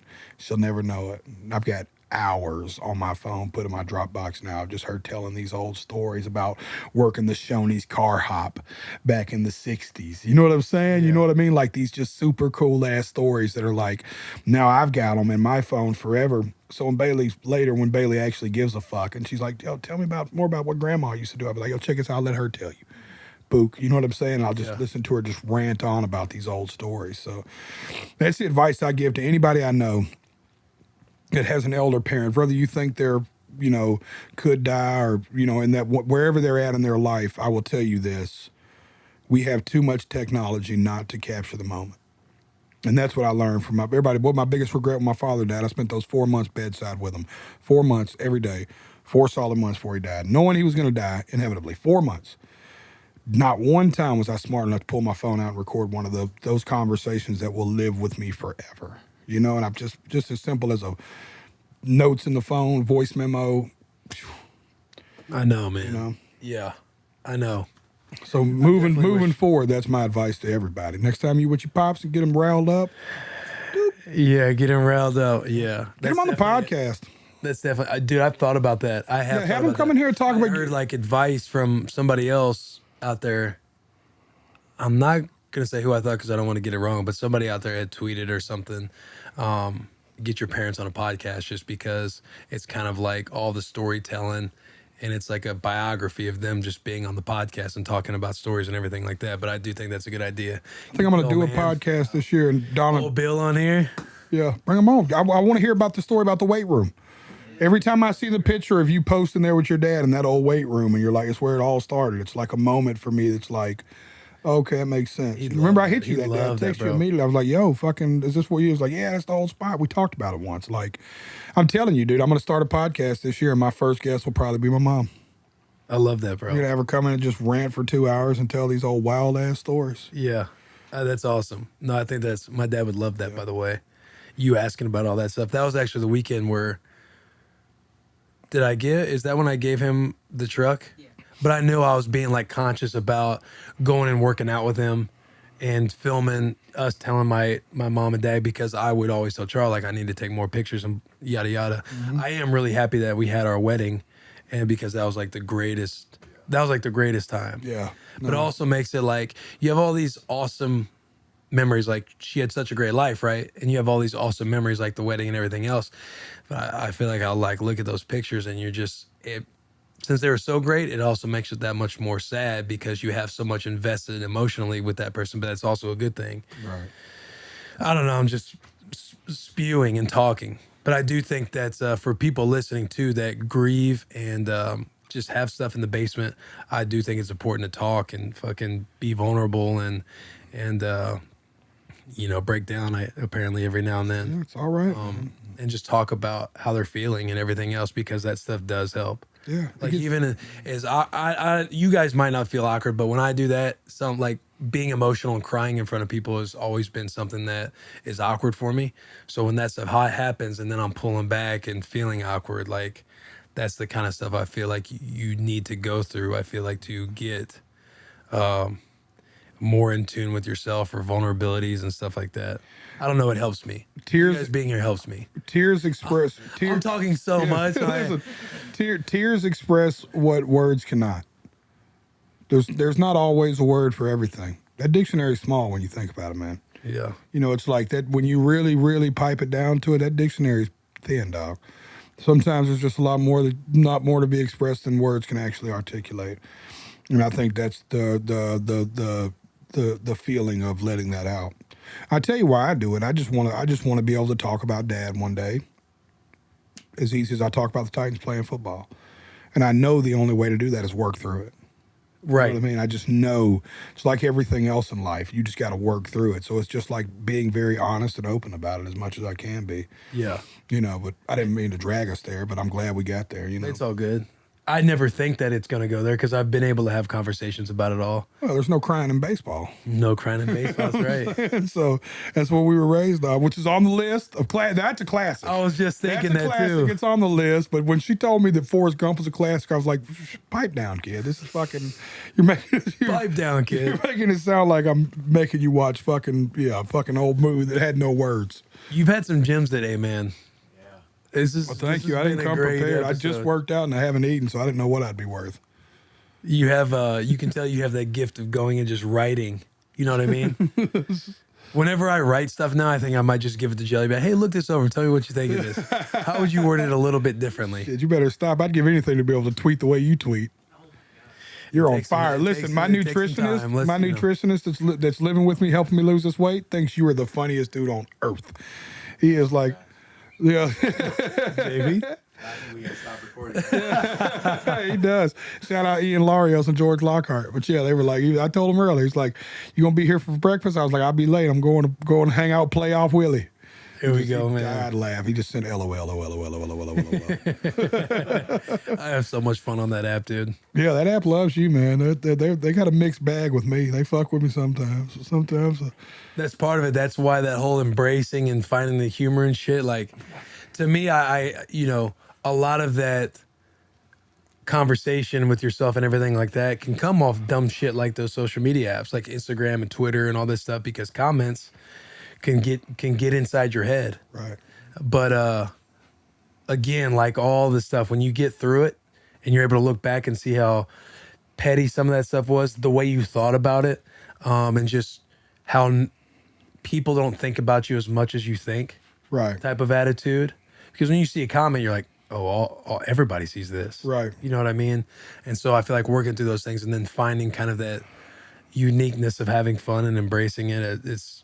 I have a lot of fun on fucking Twitter, as you guys know, but I know everybody's like, oh, Twitter, blah, blah, blah. I know you have a mixed bag, but I'm just like, yeah, you just got to embrace that bullshit, man, because it ain't going away. You're never going to beat the internet. You're never going to beat the internet. You just got to join that motherfucker, The internet dude. is undefeated. Yeah. Great call. Great call, Alex. That's a good pull right there. We will now, Jelly, we're going to have a huge, genuine hug, and we're going to kick it over to, we're going to go through an ad, and then after the ad, we will jump into our Alec Ingold interview where we'll talk about Coach Bissacia, his open letter to the to Raider Nation, and pick his brain a little bit and join the podcast. Dope. Love it, dude. So I just got kicked off is what happened. Yeah. All right, I got booted, everybody. Used and abused. I came here to be his fucking therapist and then kicked off. Fuck you. hour and 45 in that thing. Look, no one's perfect. Even the best baseball players strike out with the bases loaded. The best golfers sometimes three-putt with the tournament on the line. And even the boys sometimes miss a tackle in the open field. But if you feel like you come up short in the bedroom sometimes, that's perfectly okay. But if it's bothering you, We have options for you. Roman, go to getroman.com/bussin now. With Roman, you can get free online evaluation and ongoing care for your ED, all from the comfort and privacy of your own home. A U.S. licensed healthcare professional will work with you to find the best treatment plan necessary. If medication is appropriate, it ships to you free with 2-day free shipping. The whole process is straightforward and discreet. Getting started is simple. Just go to getroman.com/bussin and complete an online visit. Take care of your ED without leaving your house. Complete an online visit today to connect with the doctor and take care of it. Go to getroman.com/bussin now to get $15 off your first order. Look, there's a straightforward way to handle this. Go to getroman.com/bussin and get started now to save $15. All right, Alec Ingold, welcome to Bussin' with the Boys. It's not your first rodeo, dude. It's your second time. I guess technically you're on. This doesn't really count. I needed you because the boys, obviously, unfortunately, we just lost. And you also had a open letter to Raider Nation that I want to get into. But first and foremost, how's my guy? How are you doing? How's that knee of yours? Knee's going good. First day back. Like, we had exit interviews yesterday. A lot of whistle piggy going around Las Vegas. Lot of whistle pig. You had that can in when you got cut, bro. That video, like, I walked past so many people. Like, it was played for 4 hours consistently around the facility. Like, everyone was watching it. Everyone was laughing their ass off, being like, God, like, how does this happen? How does this happen, bro? I heard somebody told me it was played. Somebody told me it was played in your guys' meeting. We had a team meeting. And it was set up to the point where, like, we were expecting you to burst through the freaking meeting room, through the doors. There's going to be a spotlight on you, and you, like, resurrect. Like, we didn't know if you're going to be a coach, whether you're a volunteer assistant, whether you're coaching a player. Like, it's like Will was going to be – Playoff Willy was live and well. The boys were like, something's going to happen. And, shoot, it was hilarious. That got everyone hype. And then – played the whole highlight tape after that, but you were the intro to our team meeting. Yeah, that is so funny, man. I want to say maybe Adam from Equipment, obviously Foster too. Shout out to boy Foster. But I want to say Adam from Equipment had texted me like, "Hey, Will, this is Adam from EQ. Just wanted you to know, like, we played your Twitter video in our highlight tape." And I just started laughing. I'm like, well, hopefully the boys enjoyed it, because that could have been awkward too. Like, everybody's like, what the fuck why do they got Will up there? He's like, now everybody started knocking on wood. And I know, bro, I was so fucking bummed when I got cut. But hey, that's the cutthroat nature of the NFL, man. It is the business. It is what it is. I want to talk about your open letter to Raider Nation, because you came out a couple, how long has it been? I feel like every day's kind of mending together, but like 10 days ago, right? A week and a half ago, I feel like you dropped an open letter to Raider Nation before the Chargers game. It was titled, what was it titled? 14, the address? The address of 1475 Raiders Way. Yeah. 1475 Raiders Way. Talk about why you wanted to write an open letter to Raider Nation, and not only Raider Nation, but you obviously knew that the boys were going to read that as well. What inspired you to want to do that? Bro, I've been so bummed with this ACL, especially like right off the bat. Like, the toughest part is mentally, like, going through it and not being in that daily grind with your guys. And I've had to take such a different role on the team. Like, I was, captain, big on the offense, big in special teams, like, super involved, breaking the guys down right before we go, into the, right before pregame. Like, I'm in the middle of the huddle doing that with the guys, and all of that gets stripped from you. Like, all that gets taken away. And you're just on a training table every single day, just like watching, learning, listening, and just being forced to, like, take a back seat. I'm addicted to being around the guys. I'm addicted to being, like, in the football locker room, in the grind. I just wanted to, like, let the guys know, let the people know how much I miss it and how much I was learning from freaking Max, from Foster, from Josh. Like, you just saw all of the guys that you came in with growing up so much. And I have a lot more free time. I'm on Twitter and Instagram a whole lot more, when you're on the couch, and you just, you feel like there's people just hating on everybody in the building. And I wanted to kind of bridge the gap between the two. So it was a little therapeutic for me. I was on the couch.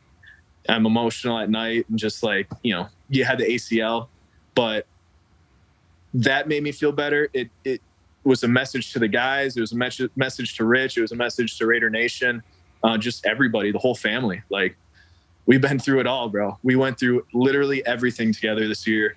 And just to appreciate the amount of freaking guts it took for those guys to keep strapping up and fighting down the stretch. I just wanted to give props and kudos to those guys.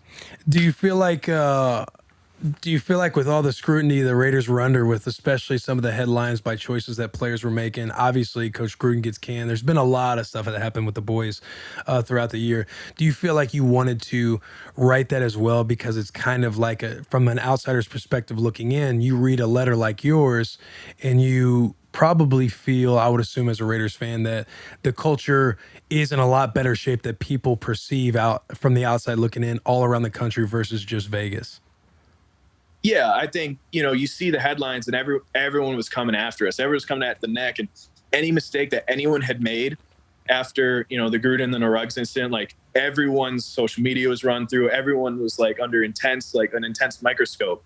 So to be able to kind of like let people know guys are working their tails off, guys are working hard here. And that was the culture. Nobody panicked. Nobody blinked in the facility.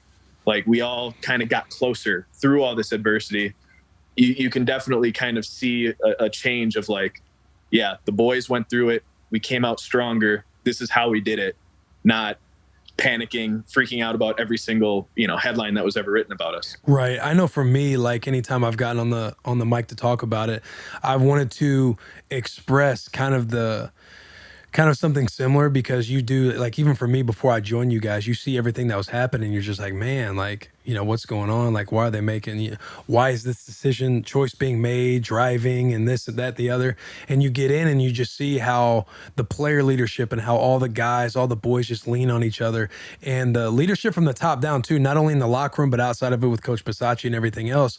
And you just, you sit there and hate it because you're like, yo, these dudes, we got some good fuckers in the locker room. Like, there are some good guys in there that take this shit serious, that, people on the outside don't get to see that stuff. So I'm with you, man. I agree. But I also, just to shift it a little bit, because I think, you had messaged me a little bit about that letter, about putting it out and stuff like that. And I feel like the things that you are kind of about and do, I respect a hell of a lot, because you're a younger guy.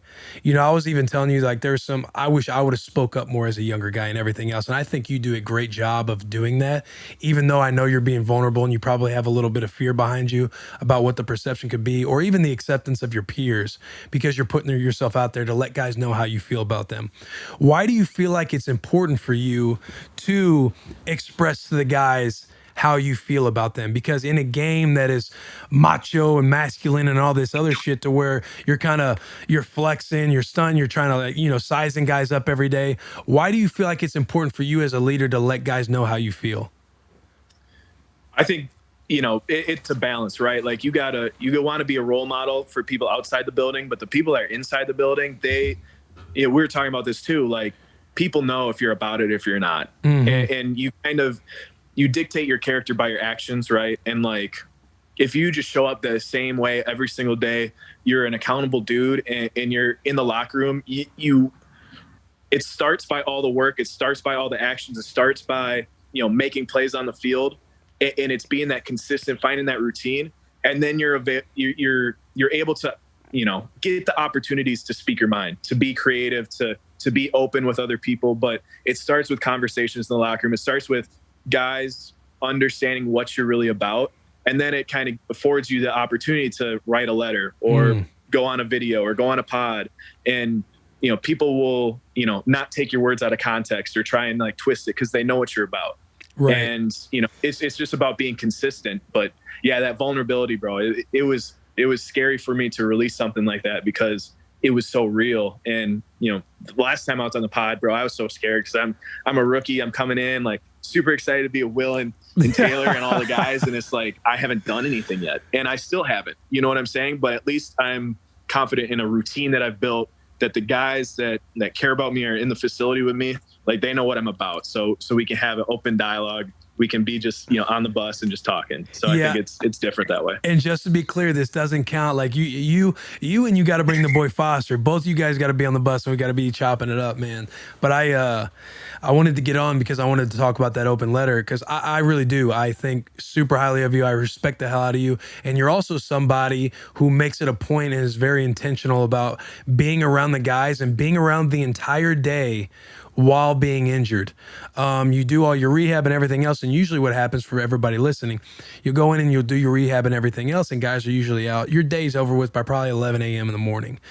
And from there, you usually just leave.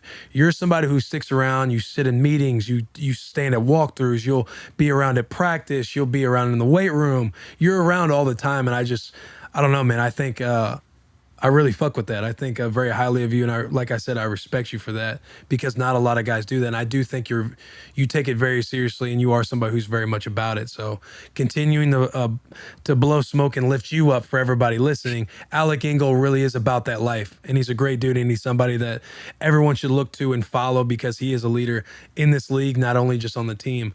But I want to talk about Coach Bissacia, because for me, I was telling everybody earlier, I've been on the team collectively for probably 11 weeks total, not even that long. And I feel like I try and do my best to talk about Coach Bissacia, but it could come off that, year 10, you want something else. You want to play for him. You want to play in the year and stuff like that. But can you describe what Coach Bissacia is like? Why everyone, and when I say everyone, why all of his players hold him in such high regard, and is the leader that he is around the locker room? Because I find it difficult to explain at times. Maybe you, as somebody who's been around him for 3 years now, you can do a better job explaining to people the type of man and coach that Coach Bissacia is. Yeah, so I've talked with a few guys about coaches in general. And coaches coach in two different ways. They coach the person and they coach the player. So you need to coach the player. You need to be technical with them. You need to be ruthless. You need to be, coaching technique. You need to know what you're talking about. But then you also need to know how to coach a player or the person. Sorry. You have to be able to know how emotionally you can be consistent, finding guys' routines, understanding everyone's different. And Coach Bissacia is one of those guys. He's one of the very few that can do both. Some guys are just very technical. They know the entire playbook. Some guys are very emotional. They're going to give you your plus minus sheet and help you get up for those big games. Coach Bissacia is like ruthlessly both at the same time. He can talk to you as, Playoff Willy, as Will Compton coming in. Radio show. Having to learn. Yeah. Having to learn the entire, playbook in 1 day, 2 days, right? And just onboard you and get you ready to play. He has to connect to you on a personal level. But then when number 57 messes up, gets an MA, he's got to double minus you, and he's got to be ruthless in correcting that. And he knows what he's talking about. He's about that life. He's consistent with his routine. He shows up, probably 4 a.m. every single day. And to be able to have a guy that cares about you and is both coaching you as a person and as a player, I think that's the biggest thing and why guys respect him around the league. Yeah, I think you're right. You said it, ruthlessly does both things. Because when I was there the first year, I didn't even know he really liked me like that until I wrote that letter the next year. It was on the Barstool blog to the gritty players, the undrafted guys, about training camp and this and that. And he shot me a note about, complimenting it and everything else. And that was the first time I knew. I was like, oh, damn, Coach Bissacia, I guess, liked me, because he was all, he gave me a lot of shit whenever I had that. It was the Titans versus Raiders, and I did that big jersey exchange with all the boys in Tennessee. But he's somebody who, you're right, man, he's able to coach the player and the person, because the relationships he has with guys, it's like when I told the story of me getting cut, I go downstairs and I'm like, hey, Rich, I'm like, you can't cut me upstairs and face me like a man. And all the boys are are sitting down there at breakfast and everybody starts laughing and we come over and start hugging. Like, he's somebody who can sit and have breakfast with you, lunch, have all the deep conversations, have his little newsboy hat on looking like an old Italian and sit there and talk to you. You know what I'm saying, though? The dude like gets to your level personally. And then when you're in the film room, you're right, he's ruthless there too, because he can be a motherfucker now, coaching you hard and everything else. But I think that's the respect he commands. Do you feel like he has it's an Achilles heel to not be one side or the other when it comes to offense and defense? Because again, Coach Bissacia is coaching for, I assume, a head coaching role next year. I know all the boys were wanting to play their ass off for Coach Bissacia, me being one of them. You want to win because you want Coach Bissacia to get promoted. That's how good of a coach he is. Impact guys so well that they want you to get promoted. And so do you feel like that's an Achilles heel, that he's just a special teams guy? No, it's just the reality of the situation. That's just his job. I mean, he's a running back coach back in the day in college and, all the way through the NFL, and obviously a special teams coordinator, assistant head coach. But yeah, he's consistently around the guys, and it's just the reality of the situation. Because, you could say it's an Achilles heel, but then on the other side, you could say he has personal relationships with guys on offense and defense. Mm-hmm. You know what I'm saying? And special teams. Special teams coordinators have to manage the entire game. Those are often the guys in the ear of the coach saying, hey, we have two minute, drill coming up. We have 2 timeouts. They've scored, 20 points. Like the situational awareness of a guy like that is at a different level. So you could say, it's good, bad, or indifferent. It's just the reality of the situation that he's in and we're in. And yeah, we were all on 1 year, like, prove it deals. Everyone in that building was everyone was, and you could have the coolest part about playing with the guys this year was you could have either went for the stats, went for, I'm worried about what my film looks like and what every other coach across the league is looking at, or you could have played for the guy next to you and known that he's got your back. And it's like, we did the second, you know what I'm saying? Like, oh yeah, it was we were all just playing for one another, and it was a choice. Like, we decided to do that because you could have easily decided to just play for yourself the rest of the season. So yeah, is unreal. That's what I think a lot of people don't understand either, is after you guys lose Coach Gruden, you guys come out and win the next week after all the shit that had happened that week. And you end up winning for Coach Bissacia. And I kind of knew, like, we had been on the bus talking about it too. Like, what do you think everything's like in the locker room? And I'm like, I don't think dudes are going to blink, because Coach Bissacia is like one of the best leaders I've ever been around. And, you guys, like you said, you could have hung it up. Guys could have played for themselves. That's usually what you see happen, especially when the week that I had gotten there and we get whooped by the Chiefs in the fashion that we do. And we have a 4% chance of making the playoffs after that. The boys go on a 4-game win streak and get in the playoffs. But I think that is just a perfect example of, in that situation, most of the time, guys usually pack it in and start planning on their New Year's plans or postseason plans and going to Mexico and everything else. Everybody truly wanted to win for each other and Coach Bissacia. And to go off your answer with the special teams coach, that's something I feel like I have to ask, like a challenging little question, because I obviously agree with you. But he's somebody that also sits with the bottom half of the roster. He's somebody that understands how to talk to each guy in every seat, because everyone knows how to coach the superstars. Everybody knows how to, like, be around those guys and know who the starters are and everything else. But as a coach who sits with the special teams and the bottom half of the roster, backups and stuff like that, you know how to talk to and coach the person, coach the player, all that stuff that I feel like really plays in his favor, because again, he knows the roster up and down. He knows how important the bottom half is just as much as the top half.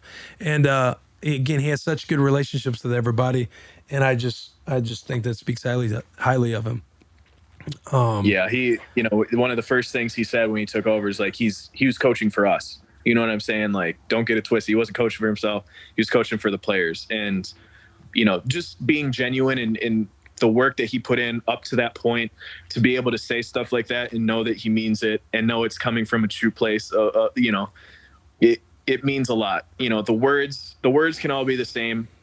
Interviews are probably going to, like, all the guys that are going to be on all these different podcasts and stuff, it's going to be similar. But the way it's said and, like, the emotion behind it, like, you really have to pay attention to that stuff. Like, the dude's for real. The guys were for real. The boys were for real this year. It was a blessing to be on that team. it freaking killed me I couldn't be out on that field, bro. But Oh, like I you already said, know, I mean, man. it was a blessing to be able to be around the guys in the meeting rooms, in the weight room. Like that's what helped me with my recovery personally, was being around this team, you know, mentally just keeping you in it. So, oh man, it was You're a out hell of a there. ride, You're bro. you're out there making fullbacks great again, dude. I hope you're back out there jumping over everybody again next year. Well, yeah, that's no question. We'll get back. We'll get back in no time. I'm glad you're saying that the message will be uniformed across all the players that go on pods or radio shows or anything else. Because I'm sitting here, once we get done talking with each other, I'm like, man, we're really out here just, hey, we're just promoting Coach Bissacia right now. But I feel that strongly about the dude. Do you hope he's back next year? Yeah, I mean, I think the whole interview process is gonna be crazy. And you know, I was up in his office today just talking with him, and it's just like the toughest part about those exit interviews, like you're saying, like we could have been looking at your whole offseason plan months ago, but everyone was just so locked in on making a run, bro. Yes. Everyone was like it wasn't comprehensible that we were going to have these exit interviews, exit meetings. It just hits you like a freaking train, bro. And it's like you believe that you had something so special, so unique, that it's like you just don't know what's going to happen. And it's scary, but then at the same point, it's like that's the NFL, that's the business. You got to be real comfortable being uncomfortable, bro. You got to be real comfortable just being put in tough situations and being a tough motherfucker and making it out the other side even better. No doubt, bro. Now I know you're on a little contract deal as well. Do you hope to be a Raider in the future? Yeah, for sure. I think we'll figure something out. Obviously, it's the restricted free agency deal, so it's Oh, you're restricted? you got to try and yeah, I'm restricted this year, so it's oh, you ain't going nowhere. It's the undrafted grind, bro. Dude, I'm telling you, you ain't going nowhere though. Well, I won't dive too much into that stuff or your ACL stuff. I'll wait till you get on the bus and in person because it's much better that way. But bring the boy Foster. We'll have some piggybacks, dude, and we'll have a great time. That sounds like a plan. All right, brother. Hey, I love you. Love you too, buddy. We'll see you. All right, man. See ya.